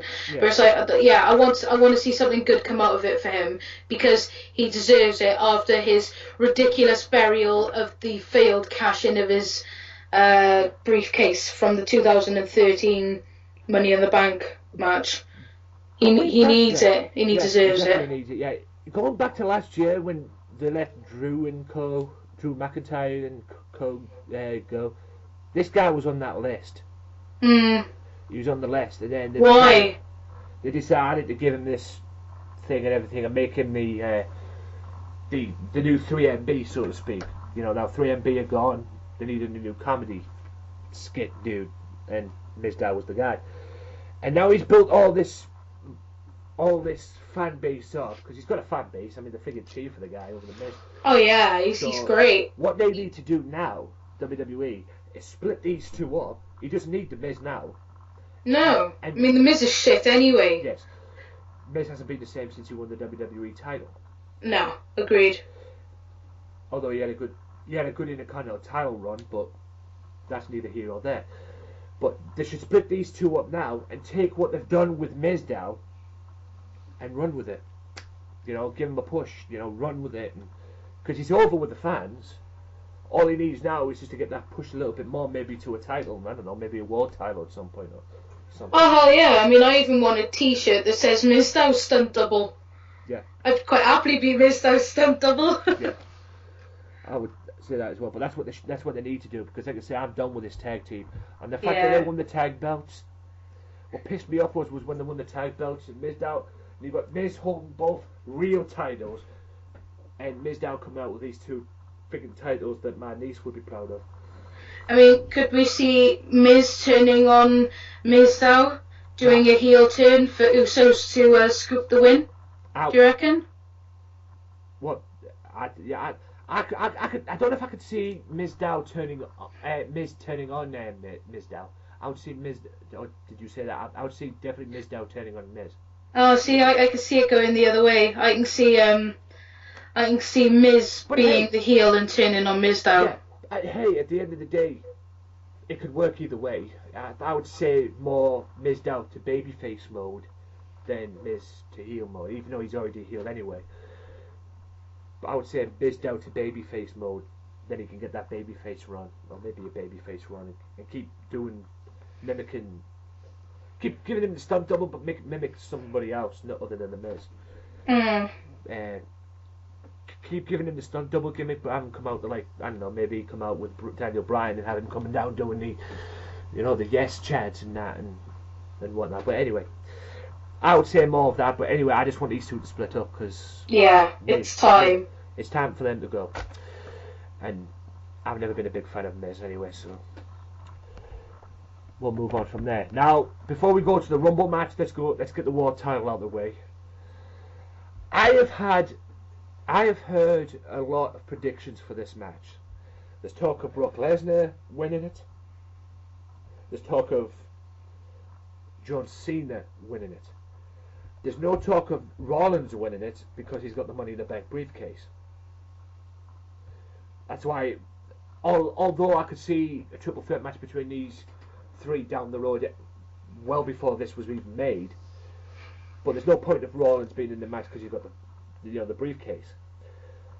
But there's also, like I said, there was talk of Brock Lesnar winning because there was talk of Brock Lesnar defending the world title at WrestleMania against Daniel Bryan and Roman Reigns as well. Roman Reigns was in that mix as well. There's talk of Cena winning it. Where would that lead to? I don't know, but there's talk of Cena winning the Rumble match as well. This match at the Rumble. So, what is your predictions for this match? I have two predictions. I don't really know, if I'm going to be honest with you, which one I feel more strongly about. I'll give them to you anyway. Yeah. Scenario number one, I don't think Cena's gonna win clean, to say. Okay, I'll just shoot. Scenario number one, Brock Lesnar retains, pure and simple. So that could be a potential outcome for that, which means that he carries the WWE World Heavyweight Championship to WrestleMania as planned. Yeah. Then there's scenario number two, where Seth Rollins, being the sneaky little bastard that he is, sneaks off to like some corner of the ring post somewhere, or I'm not 100% sure exactly how the triple threat match rules are laid out, but say for example he was to like rest outside of the ring or some bollocks like that, and you have the match focus on Cena and Lesnar. Cena and Lesnar batter each other to a pulp, and Cena gets the win over on Brock Lesnar, and Cena is completely fucked in the middle of the ring, and then all of a sudden, bang, Seth Rollins cashes in the briefcase and gets one over on Cena, which would give the whole point on the authority angle an advantage because they would still be anti-Cena. Yeah. And to be fair, I want Seth Rollins to win by cashing in, but I don't want him to win the triple threat match. I want him to win by being sneaky, Yeah. But I think that Lesnar is going to retain. Yeah. In a nutshell. I agree with you. I definitely agree with you. I think Brock should retain. It makes more sense for Brock to retain, so they can go on and be this dominant champion at WrestleMania, and then have them drop the belt at WrestleMania. Cena winning it wouldn't surprise me. It makes no sense for Rollins to win the triple threat match, and by the way, triple threat match rules are first one to pinfall submission gets the title. It should be elimination match, but countouts. included? Because I No wasn't DQ. sure. I was talking It's no about this DQ. scenario to my friend the other day, and we weren't sure on what the rules were. Yeah, it's no DQ. It's a no So DQ basically, match. if Rollins were to roll up to the outside of the ring and It'd be catch fine, his yeah. breath for It'd be 5 fine, minutes, yeah. he could. Yeah, it'd be Interesting. So that in that percent, that would come across as him being smart, because he's Yeah. letting the other two. He's letting the other two beat the crap out of each other. So that could work in that way. But to me, it makes more sense that Brock Lesnar retains, and I'm pulling for Brock. I wouldn't be surprised if Cena wins it. I mean, this is WWE, and Cena is their go-to guy. But it makes more sense for Brock to go to WrestleMania, considering what he was from last year's WrestleMania when he defeated Taker. Actually, let me rephrase that: we beat the crap out of Taker, and then winning the title in the John Cena beatdown at SummerSlam to where he is now. That's where he needs to go. He needs to be the champion at WrestleMania. That's my view on that. He can drop the title at WrestleMania and then probably, from what I'm hearing, going back to the MMA. Hopefully not, because I like Brock Lesnar. I like him in MMA anyway, but the only reason he left the MMA because of his illness. I mean, the same illness that almost killed him, by the way. He needs to retain, because if you think about it being the triple threat match, if he doesn't retain and Cena wins, and the scenario doesn't play out like I say with Seth Rollins, then technically speaking, if Rollins was to go the scenario of cashing in on Cena, then Brock Lesnar wouldn't have a rematch clause if we went the Seth Rollins cashing in route, because the rematch clause would automatically fall to Cena, so it would be Cena Rollins. And then if that was to happen, or if Brock Lesnar was to lose it clean to Cena, it wouldn't make a lot of sense for Lesnar to go forward into WrestleMania without the belt on him. Yeah. It would just be stupid. And to have a Lesnar Rollins match or a Lesnar Cena match at WrestleMania, I think would be stupid. It'd be pointless. Yeah, it will be. Oh, no doubt. I could probably see at WrestleMania Brock Lesnar versus somebody and maybe a cash in at WrestleMania, because there's a lot of people I've talked to. I can't wait to give you my scenario for the WrestleMania. We'll get to that in a bit, but yeah, I might have you back on for the predictions for WrestleMania predictions. Oh, that'd be cool. Sometime when it gets to WrestleMania, because WrestleMania is March 27th, 28th, 29th, whatever the date is. But it's in March, I know that. So 29th. Yeah. Going into the 30th. Yeah, because we all know Macho Man's going in where he belongs on that day before. But I could probably see, I mean, like I said, there's a lot of people that I speak to that could see a Seth Rollins cash in at WrestleMania. This is what I was thinking. So maybe he's serving it for the grandest stage, because he's obviously not going to be in the Rumble, although he might be, I don't know. So where's the next better place to do it? There isn't. Well, the Monday after WrestleMania. The Monday after but WrestleMania, or WrestleMania. You know, give them a shock. I mean, it worked for Hogan back at WrestleMania 9. Oh yeah. I mean, the guy came out and saved Bret Hart. Bret loses the title. The next minute, Hogan's the champion. So, he didn't cash in. No, there was no money in the bank back then, but because Yoko basically challenged him to the match, so why not cash in at Mania? I mean, it would definitely make a WrestleMania moment for Rollins. Yeah, he needs one. Yeah, the night he cashed in at WrestleMania and won the title unexpectedly. So, hey, I'll be down for that. No, I'll be down for that, no doubt. But going back to the prediction, Brock Lesnar definitely needs to retain. Preach. Now, the Royal Rumble match itself. What a joy it is. And what an unpredictable thing it is. Now, a little spoiler alert, guys. I'll be talking about this later on. The Smackdown main points in that. Ziggler, Ryback are in the Rumble. Eric Rowan isn't. I'll talk more about that later. So just to clarify that. Who do you think the outcome will be? Well, what do you think the outcome will be for the Rumble? Because, like I said, going back to the predictions as well from the legends, Michaels went for Bray Wyatt, Hogan went for Daniel Bryan, and Ambrose went for Ric Flair. I kind of agree with Ric Flair on that. What, that he went for Ambrose? Yes. Daniel Bryan, I don't know, probably. I wouldn't be surprised. Bray Wyatt, no, because I think they're building him for The Undertaker. Yeah. Roman Reigns, there was all this talk about Roman Reigns being the man to go against Lesnar at WrestleMania, but now that Bryan's back, it's all been changed. I don't know what the outcome is, and there's always room, and I've heard on the grapevine through the dirt sheets that a certain Viper is scheduled to return for the Royal Rumble. And despite the fact that we go back to what we're saying about Rollins cashing in at WrestleMania, Rollins may very well have a match at WrestleMania against Randy Orton. But anyway, what are your predictions?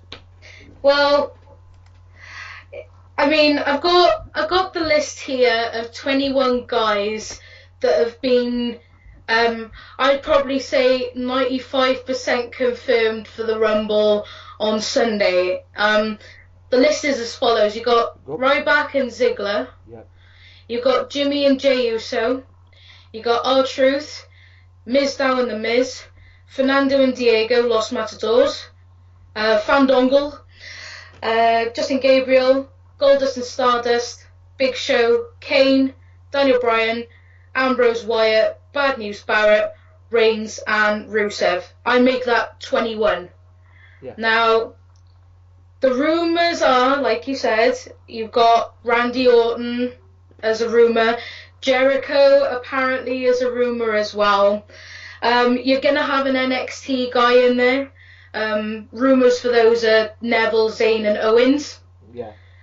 And then you've also got the possibility of the wildest rumour that I've heard recently is the Dudley Boys, which I don't think will happen, but it'd be awesome if it did. And then the actual strangest one I've heard is the Bunny. No. Which is just like, what? Yeah.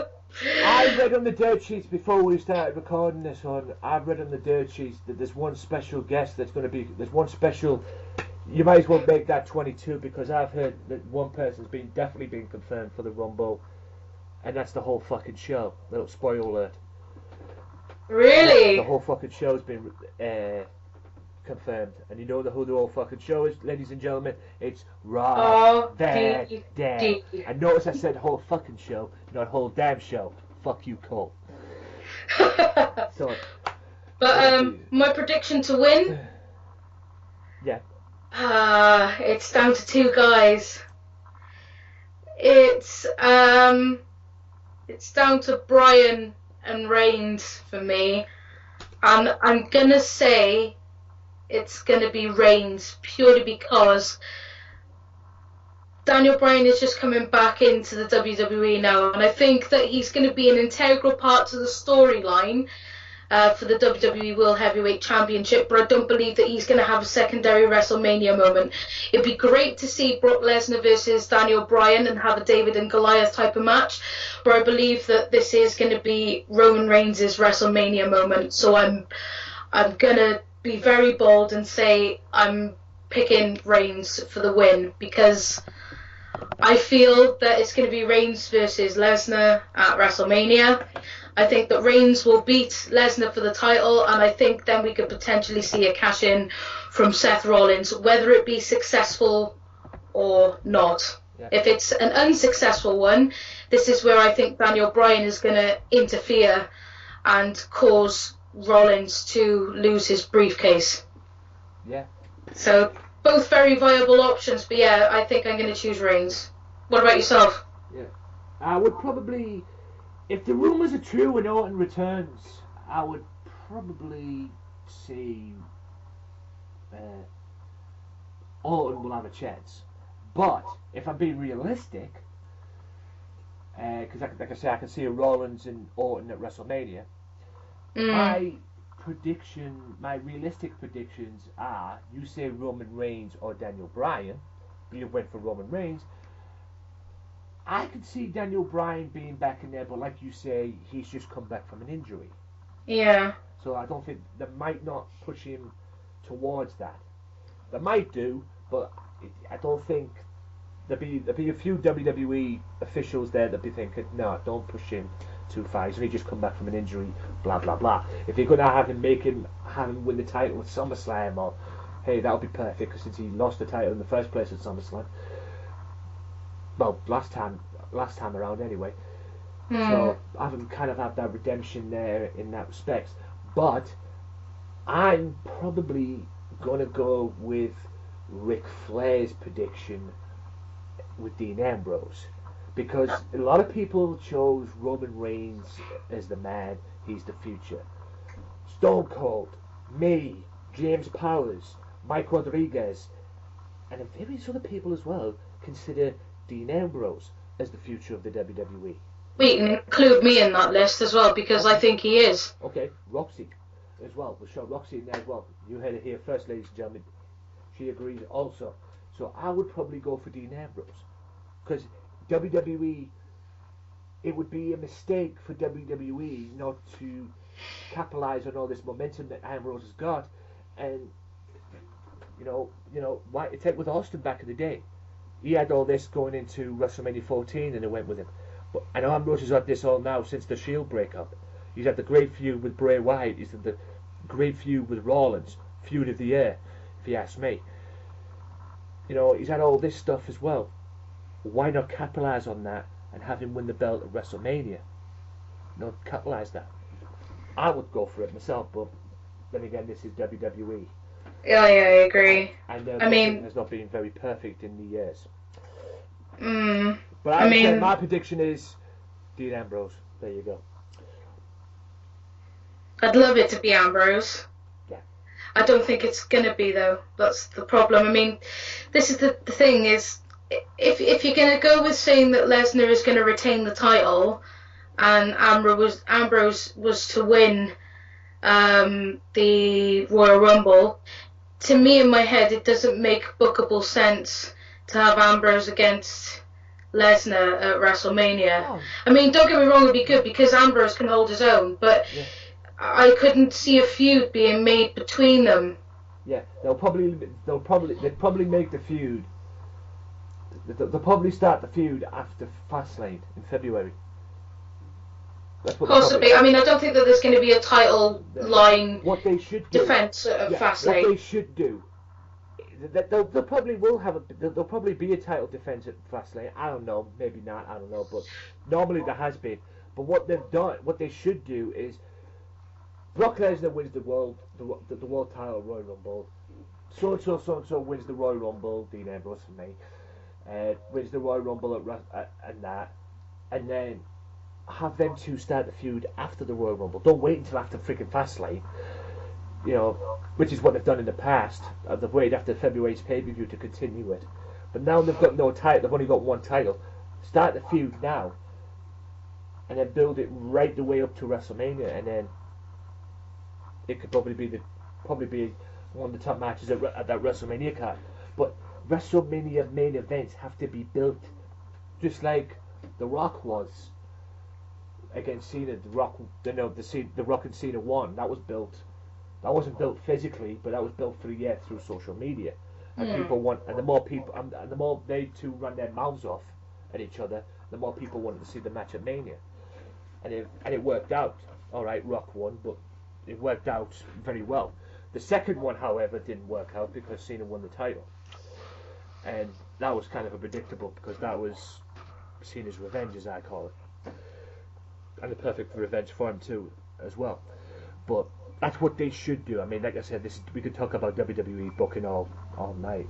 Oh God, yeah. I mean, they'll say one thing and mean another, and you'll back somebody that you legitimately want to win, but then you've also got to give who you think the WWE are going to book to win. Yeah, I mean, it's a pain in the arse. I mean, remember what happened last year as well. The Royal Rumble match that basically ruined the Royal Rumble pay-per-view. Yeah. Quite frankly. Brock Lesnar's match on that show was good. Daniel Bryan's match was amazing. And the other matches were good, but the Royal Rumble match itself was pointless because. I mean, did you see how much Reigns was over? Yeah. And how much everybody wanted Reigns to win. I mean, I don't know if they wanted him to win because they hated Batista, or whether they legitimately wanted him to win. They wanted him to win. They wanted him to win, in my opinion, because they were cheering for Daniel Bryan to come out as number 30. Yeah. But nobody gave the crowd the memo. Oh, they didn't want to believe that Rey Mysterio was in it.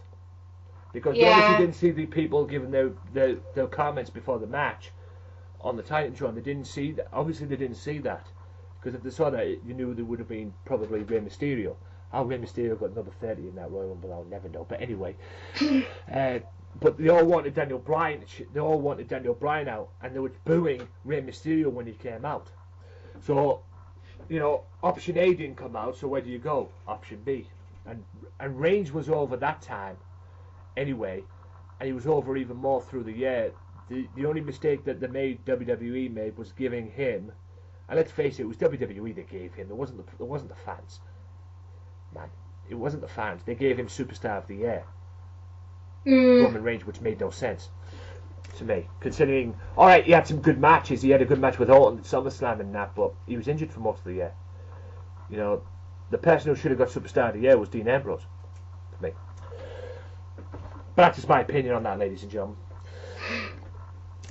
Anyway, I guess that's the end. I guess that's the end of all this. No more things to say or anything like that. And that is the end. And I'll be going off to a break now to come back to Smackdown. I'll be editing this out, but fuck you, Ice Cream Van. But I don't know why that comes down on the afternoon for. I don't know why it's coming out in the fucking winter. Yeah, it's coming out in the afternoon, right? And all the kids are at school. And it's fucking January. Yeah. Wow. Yeah, that's what makes me laugh. It's coming round now. And like you say, it's winter, it's January. And it's now, English time at least, it's 2:10. And all the kids Perhaps he's selling weed. Yeah, he's got to be. I mean, all the adults go to it and all that, and he doesn't get much business than he does later on because all the kids are at home, all the kids want ice cream and whatever the heck they get off that. But he'd be best off selling weed or smoking it, no doubt. The 10 bag at a time, like. Yeah, I mean, it just makes no sense why they come down. I mean, if it was a Sunday, yeah, all right, come round on a Sunday at this time. Come round on a Saturday at this time. At least you're going to get kids, or come round at this time when the kids are off school, but really? Anyway. Here comes the ganja man. Anyway, back to this. But that is it, ladies and gentlemen. Thank you so much, Roxxie, for coming on. Oh, it's a pleasure. Absolutely. Hope you had fun. Oh, yeah, totally.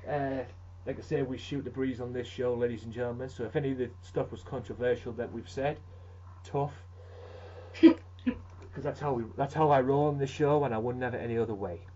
So with that being said, Roxxie, this is your time right now to get yourself over. Where can my peeps find you if they want to follow you on Twitter and whatnot? So promote your stuff. It's all yours. Well, guys, you can follow me on Twitter at @RoxxieGill. I've also got my own YouTube show, which will be making a comeback in 2015. No dates have actually been assigned yet, as I haven't been very well recently. But you can follow me on YouTube. I am Roxxie's Room on YouTube. And I have an official Twitter account as well, which is also at Roxxie's Room. And some of you might not be aware, I'm also a part of a podcast which is known as Offshoot Radio with my good friend and I at JX2001 on Twitter. You can follow us at Offshoot Radio. Make sure you listen to our podcast. Yeah, I'll be listening to the episode because I was sent an episode yesterday. Yeah, I haven't listened to our yet. That sounds so bad. I haven't listened to our episode yet. Purely because James talks a lot of TNA and I don't watch TNA. I'm a WWE and NXT girl, and at the moment James isn't really watching WWE, so I'm covering WWE and he's covering TNA, and we kind of meet in the middle with NXT. So, but yeah, make sure that you listen to it. I'll be tweeting a link to the latest podcast after the show. And Hopefully yeah, that's. Hopefully you'll be tweeting me an invitation. Oh yeah, damn right. Come on, he like I say, you talk about WWE, he talks about TNA. Hell, I'll talk both. I'm watching TNA, so yeah, it'd be good to have you. Yeah, be good to have you as a guest. Definitely, both, so. We'll let you know when there's an opening. Yeah, please do. I'd love to come on. I'd definitely talk TNA. But you like to talk TNA on a different show. It'd be pretty cool. than my own show. But other than that, ladies and gentlemen, thank you so much, Roxxie, for coming on. Make sure you check her out, guys. Some say she's controversial. Hell, she speaks the truth, and that's the way we like her on this show. And she'll be definitely coming on again in the near future. This is not the last time you will hear her on this show. Hopefully next time you can get your fiance on. Yeah, I think that would be pretty awesome. He's a bigger wrestling fan than I am, and he has really good views on things. By the way, guys, you can follow my fiance on Twitter as well. He is at Big Evil 93. He's definitely worth a follow. Not being biased just because I'm engaged to the guy, but he fucking knows his stuff, and he live tweets on with Raw and does memes and stuff, and he's hella funny. Yeah, you got to give him a follow. But yeah, he I think he'd like to come on a show. It'd be cool if we both came on. Yeah, and anytime you might want to, and if Sunday Segway listening to this, he was supposed to compete with me on a Beat the Clock match once, but unfortunately he couldn't make it. Yeah. So if there's any opportunity that we can, maybe I can challenge him to the match that we're supposed to have had, but... Oh, no, that is a good idea. That'd be awesome, because I know he really wanted to do it. Yeah. Challenge is there. The challenge is still open. We can always speak to Sunday Segway. I can always challenge him. I challenge him now, and if he wants to come on, I've got no problem doing it. I gave Mike Rodriguez a chance, his replacement, and nobody expected the results that came out of that match. If you go back to the previous, despite the fact that Mike beat me due to my retardedness, and if you the fact that it was like 5 a.m. in the morning or something when he was on. Yeah, like I say, go and check that match out. I give Mike Rodriguez, I make him earn that victory, but like I said, the only reason he got that victory was due to my retardedness, and I guarantee you that will never happen again. But yeah, go and check it out, and the offer's still there if he wants to come on. Maybe we can work something out with Kenny and Co, and that'll be something, because I really wanted to have a match. I was calling him out, trying to stir the pot up with him and everything, but it didn't work. And if he's got other commitments need to be done, and I've always said that as well. Work. If you've got other things important things that need to be done, you've got to take care of that business. At least that's what I believe in. Anyway, but with that being said, Roxxie, thank you so much, hon, for coming on. You're very welcome. You know the deal. Keep it heel. Yeah, you know you'll be coming on again. This is not the last time I'll be having you on. Maybe next time, like I say, we can get your fiance on and maybe make it even more interesting than it already is. But hey, I've got no problem having you on single. It's not having you on your own, so it's no works with that with me. But with that being said, ladies and gentlemen, that is it for this. Thank you very much to Roxxie for coming on. We're going to go to a quick promo break. I've got a few things that I want to promote, which I probably have already talked about anyway, but I want to talk about it even more later on and during these promos. So with that being said, stay tuned. After the break, I'll be talking Smackdown main points and TNA's main points. Thank you God that TNA is back in business. And quite a few interesting stuff as well from TNA as well, which went on. I don't know if it's took place yet, but more on that later anyway. But with that being said, thank you very much to Roxxie, and I'll be seeing you after this. Peace. Be sure to listen to the Sunday Segway Wrestling Podcast. What? Every Sunday with Kenny Killer and the Galdem Sugar Shugs. Yes! With all the news, views, and laughter that you want. They like jet airplanes. They like long limousines. Every Sunday, the Sunday Segway Wrestling Podcast on Podomatic, iTunes, and YouTube. So why don't you choke on that, slap nut? Right, ladies and gentlemen, welcome back to the Wrestling Matters Podcast. Big, huge thank you to Roxxie there. I hope she enjoyed herself, and don't worry, Roxxie, we're going to get you back on ASAP, no doubt. Before I get on to Smackdown, main points, I just want to give a quick shout out to somebody by the name of Paul Bean. Right, a gentleman I used to go to school with and was great friends with and still is to this very day. I came by this the other day on Facebook. He messaged me and he was sending me some DVDs, selling some wrestling DVDs. And you know me, being the biggest wrestling fan there is, and the biggest wrestling fan he knows, I'm gonna get me some. So I have got now 1, 2, 3, 4, 5, 6, 7, 8, 9, 10, 11, 12, 13, 14, 15, 16, and 17, 18, 19. I've got about 19 DVDs. 3 in 1 being WrestleMania 21. I've got about 19 DVDs. All the DVDs for £15. I don't know what that is in American money, but £15 English money. All of that. And that's a bargain, isn't it? Because normally, if you're in England, these DVDs would be 20 quid a DVD. £20 a DVD. But I got all these DVDs for £15. And I go through what I got. I got WrestleMania 21, which I already got, but it is what it is. I might sell it anyways, but so if anyone wants it out there, get in touch. But it doesn't bother me anyway, I'll keep it anyway. Breaking Point 2009, Royal Rumble 2008, Bragging Rights 2010, Survivor Series 04, Survivor Series 2007, Survivor Series 2008, No Mercy 2008, Bragging Rights 2009, Backlash 2007, Backlash 2008, SummerSlam 2008, Judgment Day 2008, Armageddon 2007, SummerSlam 2006 and SummerSlam 2007, and I got all them for £15. So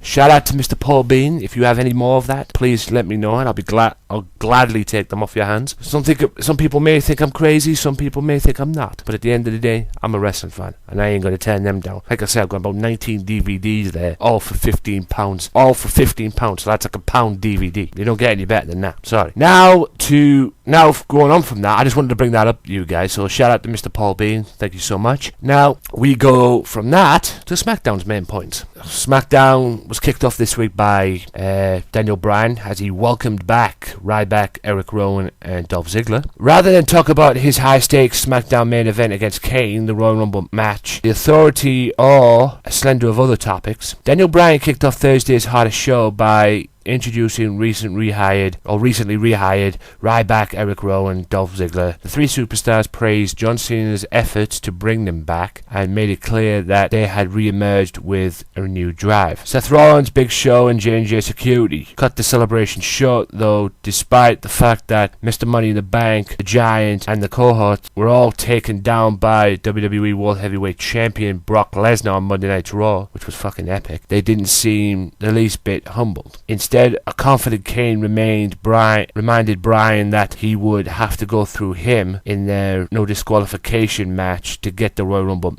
Will get into the Royal Rumble match. In addition, the Director of Operations created 3 difficult qualifying matches. Dolph Ziggler versus Bad News Barrett, Ryback versus Rusev, Eric Rowan versus Luke Harper. Typical brown-nosing Kane. In a Royal Rumble qualifying match against the very superstar who stole the Intercontinental Championship from him several weeks ago, the returning Dolph Ziggler countered Bad News Barrett's bullhammer elbow with a thunderous dropkick, then followed up by Zigzag for the victory, earning the show off a spot and a chance to main event WrestleMania, this Sunday's Royal Rumble pay-per-view, which was yesterday. 3 days after knocking Big Show from the ring during Raw Reunion, Roman Reigns looked to the Royal Rumble match well aware that it would be every superstar for himself. The 2014 Slammy Award-winning Superstar of the Year made it clear that he was ready to take out the Furious Giant and anyone else who got in his way. Rehired and ready to fight, Ryback reignited his rivalry against Rusev for a chance to qualify for the Royal Rumble. When the hard-fought brawl stretched outside the ring, the big guy beat the count and won the chance to participate in the Royal Rumble. After the bell, the hero of the Russian Federation looked for vengeance with a vicious post-match assault, but the human wrecking ball roared back and nearly left the Russian superstar shell-shocked.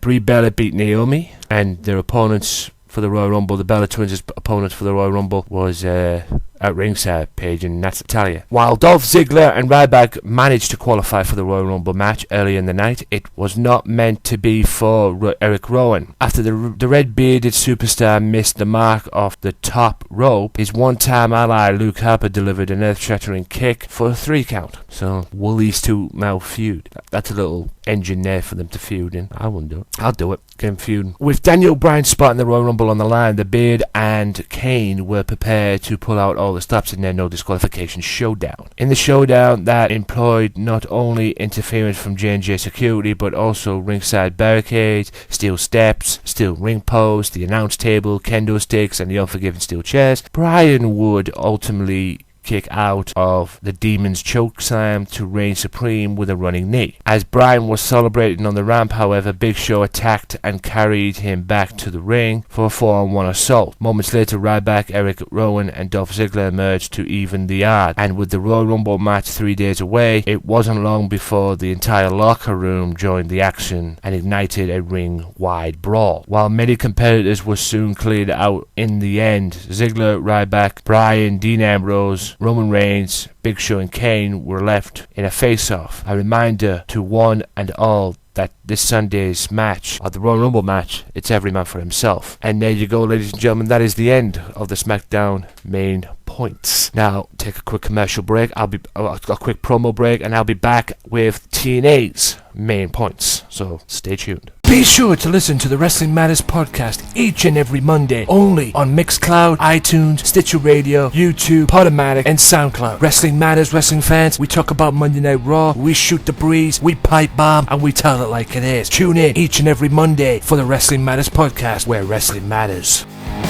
Ladies and gentlemen, welcome back to the Wrestling Matters podcast. Now it's time for the TNA main points, and without further ado, we'll get straight into it. Feast or Fight kicked off the show this week with Bromains, Robbie E, Jesse and DJZ versus Austin Aries versus Rockstar Spud versus Crazy Steve versus Bram versus Magnus versus The Wolves, Eddie Edwards and Davey Richards versus Gunner versus Samuel Shaw. Match highlights were Crazy Steve attempts to secure the Feast or Fight briefcase, Velvet Sky distracts him and she secures the briefcase for Robbie E. Bram inadvertently hits Magnus and Rockstar Spud climbs the turnbuckle. Samuel Shaw stalks Spud and tosses him from the top rope, and Gunner attacks Shaw and Aries attacks Gunner. Rockstar Spud climbs on top of Samuel Shaw to secure the second Feast of Fight briefcase. Jesse shoves Austin Aries from the top rope. He kisses Angelina Love and the Wolves double team Jesse when he turns around. Angelina distracts the Wolves, but they end up sending GJZ into a pile of people. Aries attacks the Wolves and secures the third Feast of Fight briefcase. Gunner catches Bram with a flying clothesline. The two men attack back and forth in the ring and alternate turns climb the turnbuckle for the final Feast of Fight briefcase. Magnus attacks both Gunner and Bram. Magnus secures the briefcase. So the winners were Robbie E, or Velvet Sky as it was called. More on that in a minute. Rockstar Spud, Austin Aries and Magnus. And Bobby Lashley makes it clear that he wants his title back. More on the Feast of Fight thing later on. Lashley enters the Impact Zone. He demands MVP brings his title back. Now, Kenny King answers Lashley's call. He says Lashley couldn't make it into the BDC because he's ungrateful. He says the BDC don't need Lashley anymore because himself, MVP, Loki, Smojo are all capable of being World Heavyweight Champion. Lashley demands his title. Kenny King says to get a referee that if Lashley wants to fight, he can't fight. King asks the rest of the BDC to join him at ringside. MVP enter the arena. Kenny King goes on the offense early, taking advantage of the World Champion's early distraction. Lashley catches Kenny King in the air and tosses him over the top rope into the rest of the BDC. Lashley overpowers King and hoists him into the air with ease for a single-handed vertical suplex. Lashley powers and quickness becomes a focal point of the match as Kenny King is sent flying across the ring. Kenny King comes back with an enziguri, then Lashley dodges a springboard assault from Kenny King and he connects with a sudden impact, and Lashley goes for the cover for the victory, but BDC attacks and Lashley gets the win by a DQ and he receives a post-match beatdown from the BDC. Gail Kim beats Havoc by DQ, but once again it's that wasn't the highlight of the match. The highlight of the match was Awesome Kong and Havoc. That's right. When the lights come up, Gail Kim is gone and Kong is in the ring. Havoc punches Kong and Kong goes crazy, sending Kong over the top rope to the arena floor. When will this match even happen? I hope so. Awesome Kong versus Havoc. It's going to happen. It's just a case of what. Tigre Uno. I believe the news. Tigre Uno versus a wrestler spelled by the name. It's spelled Khoya. I have no idea how that's pronounced. But he's the newest member of the Revolution, and he absolutely destroyed Tigre Uno to get the 3 count. He follows up with a I believe it's a power bomb, and gets a 3 count. Post match, James Storm addresses Matt Hardy. He says he'll be the demon and Matt Hardy can't conquer, and that the Revolution's there's always room for one more. Tag team match now. Low-Ki and Eric Young face Kurt Angle and Bobby Roode. Low-Ki and Kurt Angle lock up at the opening bell. Low-Ki connects with a few elbows to Angle's head before being sent to the mat. Angle brings Roode in, and together they begin domination of the X Division champion. Low-Ki connects with just enough offense to Bobby Roode to make the tag to Eric Young. Roode sends Eric Young to the mat. With a backdrop, he hoists Eric Young into the air, but Low-Ki connects with a kick to the midsection, allowing Eric Young to capitalize. Low-Ki is brought back into the match. He and Young exchange tags rapidly and begin to isolate Bobby Roode. EY delivers a hard right to Roode's face, sending Roode to the mat. He slams Roode and taunts the crowd before heading to the top rope. Roode connects, sending Roode crashing down to the mat with a suplex. Enough separation is created and Angle re-enters the match. Angle connects with a few German suplexes to Young and Low-Ki. He then drops Low-Ki with an Angle slam. Before he can make the cover, Eric Young makes the save. Bobby Roode attacks Eric Young, then locks in a crossface to Low-Ki. Angle fends off a chair swinging Eric Young. The BDC distracts Angle and the referee, allowing Eric Young to smack Roode in the head with a chair, and Low-Ki rolls up Roode for the 3 count. More BDC antics to stop a great tag team match. Now, Ethan Carter III was supposed to face Jeremy Borash. Now, EC3 attacks JB down. Once JB is down, EC3 taunts Spud, and retaliates and all that. And then Tyrus stalks Spud, and then Mandrews, yes, you heard me right, Mandrews comes in and attacks and saves Spud and Jeremy Borash. Now, you people probably don't know who Mandrews is unless you've watched it. It's Mark Andrews, the British Boot Camp 2 winner. I'm sorry, but that's the best name you can come up with for MTNA. Mandrews. Ladies and gentlemen, this is Mandrews. Oh my God, you could have come up with a better name than that. You'd have been best off just giving him Mark Andrews. For Pete's sake. Oh yeah, he's called Mark Andrews. Let's take the ARK out of it and call it Mandrews. That's right. Let's put the M in front of the A and call him Mandrews. Give me a fucking break. Yeah, beautiful booking by TNA. Not. James Storm faced Matt Hardy, but that wasn't the story. Matt Hardy beats Storm with a roll-up, but the post-match is Jeff Hardy was on the verge. Abyss was on the verge of attacking Matt Hardy, and the Revolution were going to put a beat down on Matt Hardy. That was until Jeff came out and basically challenges Abyss to next week for a Monsters Ball match, which he accepted. It's on Monsters Ball next week. Now to the main talking point. Backstage, no, not that one.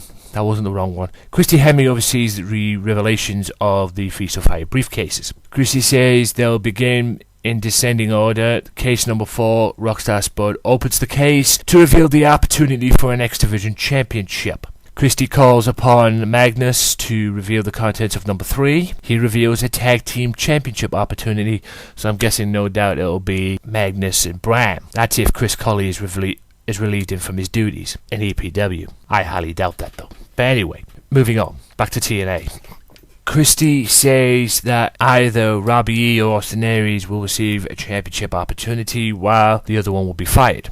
Robbie E freaks out. Christy says we'll find out next. Lashley is in the search of MVP backstage. Meanwhile, back to the Feast of Fire briefcase. Robbie E says he is stupid enough for ever grabbing the briefcase. He gets Velvet Sky to open the briefcase and reveals fired. So Robbie E basically costed Velvet Sky her job or something. I don't know.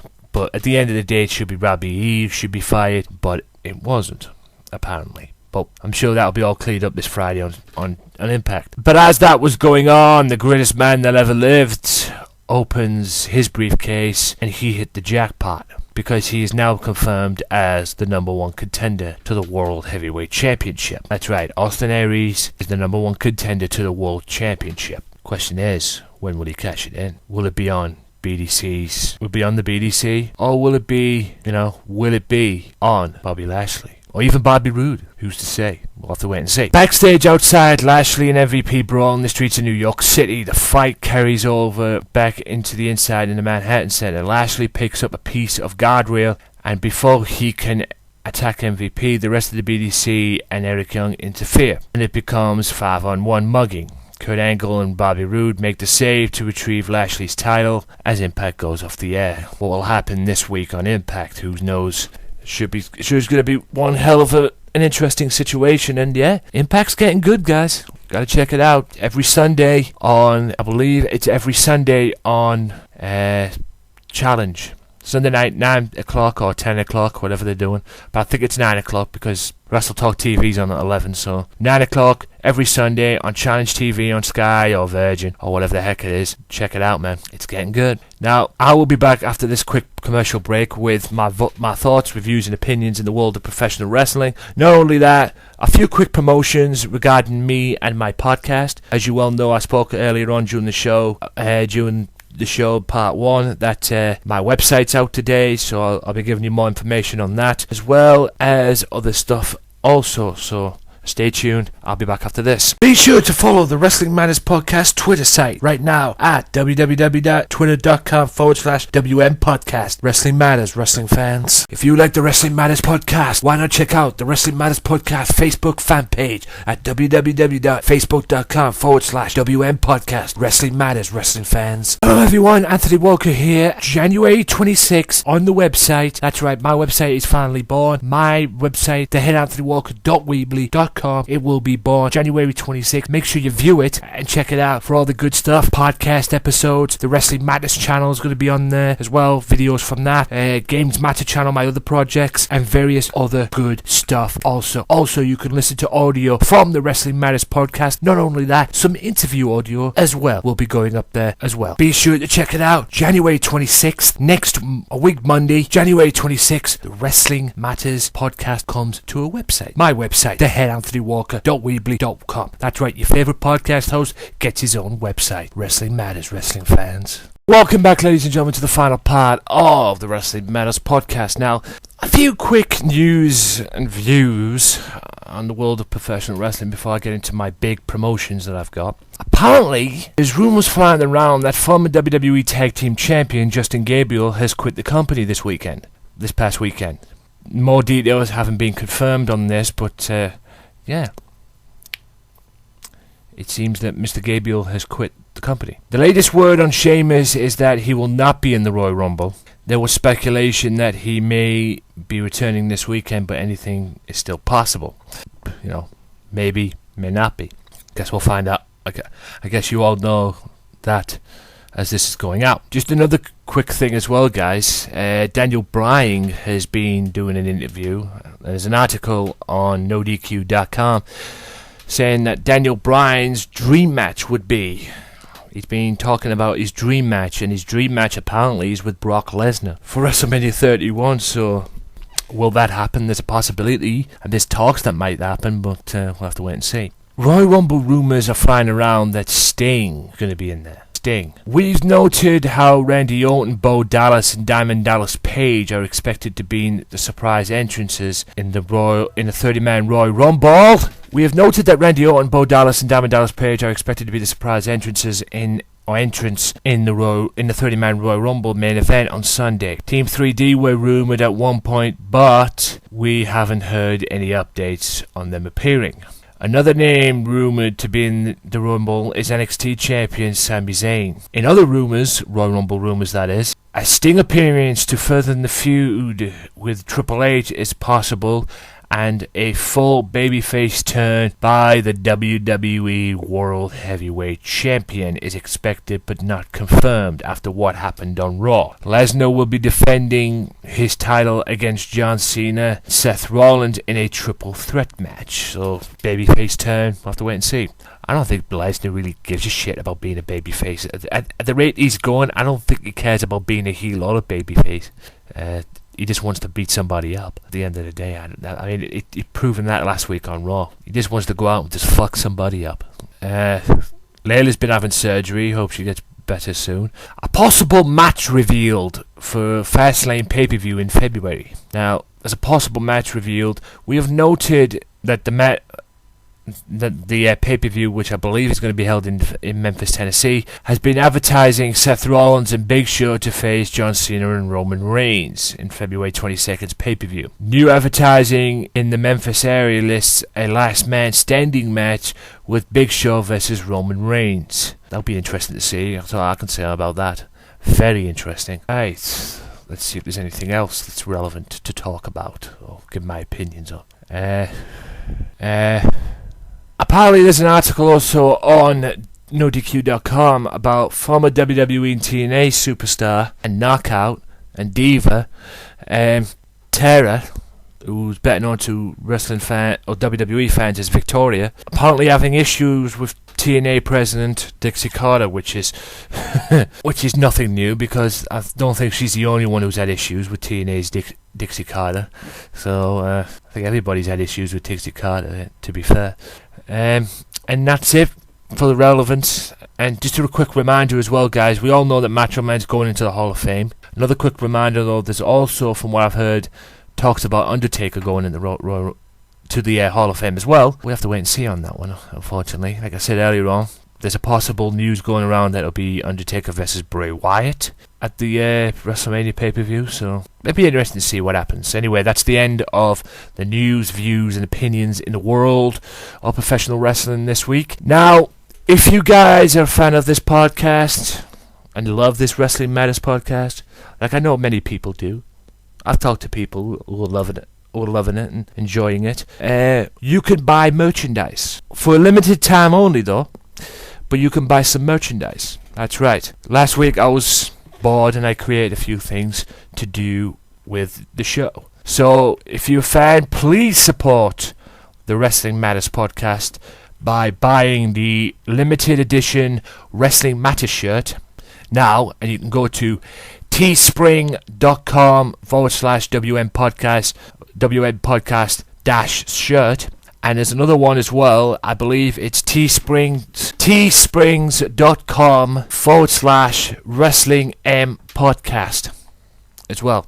I will put these links in the description on Podomatic and YouTube. Apologies to anybody on Podomatic as well who's listening to this that I didn't upload the previous last week's episode on Podomatic. I was busy, I had other things on my mind, but I've uploaded it for you to listen to this time, as well as the new episode as well. I've done that as well, and I deeply apologise. I had other things on my mind and other things that were happening and other bullshit that was going on, but anyway, as well. And like I say, guys, if you're in the Middlesbrough area, you can get to the Middlesbrough Town Hall Friday night, March 27th. Get yourself there. All American Wrestling will be presenting a show there Friday night. Doors open at 7 o'clock. Bell time is 7:30. And get yourself down there. Tickets are £12 for adult, £10 for younger people. That's what I got anyway. And get yourself down there, and don't be afraid to come and say hello to me, because I'm going to be there too. That's right, I'll be in the front row. You can't miss me. I'll be planning on wearing my ICW t-shirt. So get yourself down there. Come over and say hello. We can talk wrestling. We can talk about the podcast. If you've got any ideas that you think I can improve the podcast on, please don't hesitate to say so. I'm all about improving the podcast. Whatever makes this podcast the best podcast it can be. And that was my aim last year, April 7th of 2014. To make the best podcast show that I can make for you people to enjoy and listen to. So, my website. Now, January 26th, which is today, it is out. It has got promotions on there. This goes out to anybody out there as well who's listening to this from other podcasts and whatnot as well, like Sunday Segway, James's Wrestling Rambles, Darren Dyer as well with his wrestling review or NXT analysis or Axel's analysis, whatever he's calling it. Apparently he's had a name change, so shout out to you, Darren, and Tim Vicious, or anybody else that's listening to this as well. I have a promotion section on my website. If you've got anything that you want to promote, let me know, okay? Anything that you think should be worth you want people to notice and get to notice, let me know. Send me the details, the stuff, on my email address. Go to my Twitter at Tony_Walker, or go to my other the podcast Twitter, which is at WM Podcast. The email will be there. You can't miss it. Go to that, check it out as well, and just send me the stuff, and I will put it on my website for you. And don't worry, it'll be free of charge and whatever. Okay, you don't have to pay me for anything. I'll be more than happy to do it, just as long as I get something in return. But it's just helping out, helping people out as well, which is what I do. Doing business is the only way I can do. And also, there's all this stuff on there. There's a YouTube page up there with the Wrestling Matters podcast stuff from the Wrestling Matters channel as well. That'll be up there as well. Be sure to check that out, as well as my podcast, my Games Matter channel as well up there. I will be putting my walkthrough of GTA up there as well as other stuff. As well as a few other stuff that I could fit in as well. So make sure you check that out. Make sure you check my other podcast that I was doing, my side podcasts on EPW and MPW as well, Maximum Pro Wrestling. Be sure to check them out as well. And it's just all good stuff up there. It's still a work in progress, but I've got to get it up ASAP. Otherwise, I'll never get it up. So there may be changes going around and that. So it is theheadanthonywalker.weebly.com. Be sure to check it out. It's getting published Monday, sometime on Monday. I have no idea what time it's going to be. I'm going to publish it probably when I can, because I have no idea what time I'm going to publish it. But it will be published Monday. It's published today. It will be published Monday. It's published Monday, January 26th, i.e. today. So get yourself on there and check it out. So I'm just rambling on now, guys, man. It's gotten to that point now where I just ramble on. I can't even remember what I'm saying. So it's out today. I don't know when it's on. It's going to be published today at some point. I have no idea what time it'll be. I'm going to publish it, but it's getting published. So just be sure to check it out and show it that love. And make sure you go out and buy the t-shirts. There's plenty more merchandise as well in the pipelines as well. But these two will have to do for now. So be sure to check it out. The limited edition Wrestling Matters shirt at teespring.com/WM podcast shirt is also available in basic, long sleeve, tank, women's stuff in pink colour. Make it girly. V-neck, hoodie, and specialty. So be sure to check that out. And ladies and gentlemen, that is the end of the 43rd episode of the Wrestling Matters podcast. Thank you so much for listening. Big shout out to Roxxie. Thank you so much for coming on. It was absolute. I had a blast, and hope you had fun and had a blast too. And until next time, ladies and gentlemen, my name is the Head Anthony Walker. The H, the E, to the A to that D. Hope you guys enjoyed the show. Until episode 44 next week. Peace out.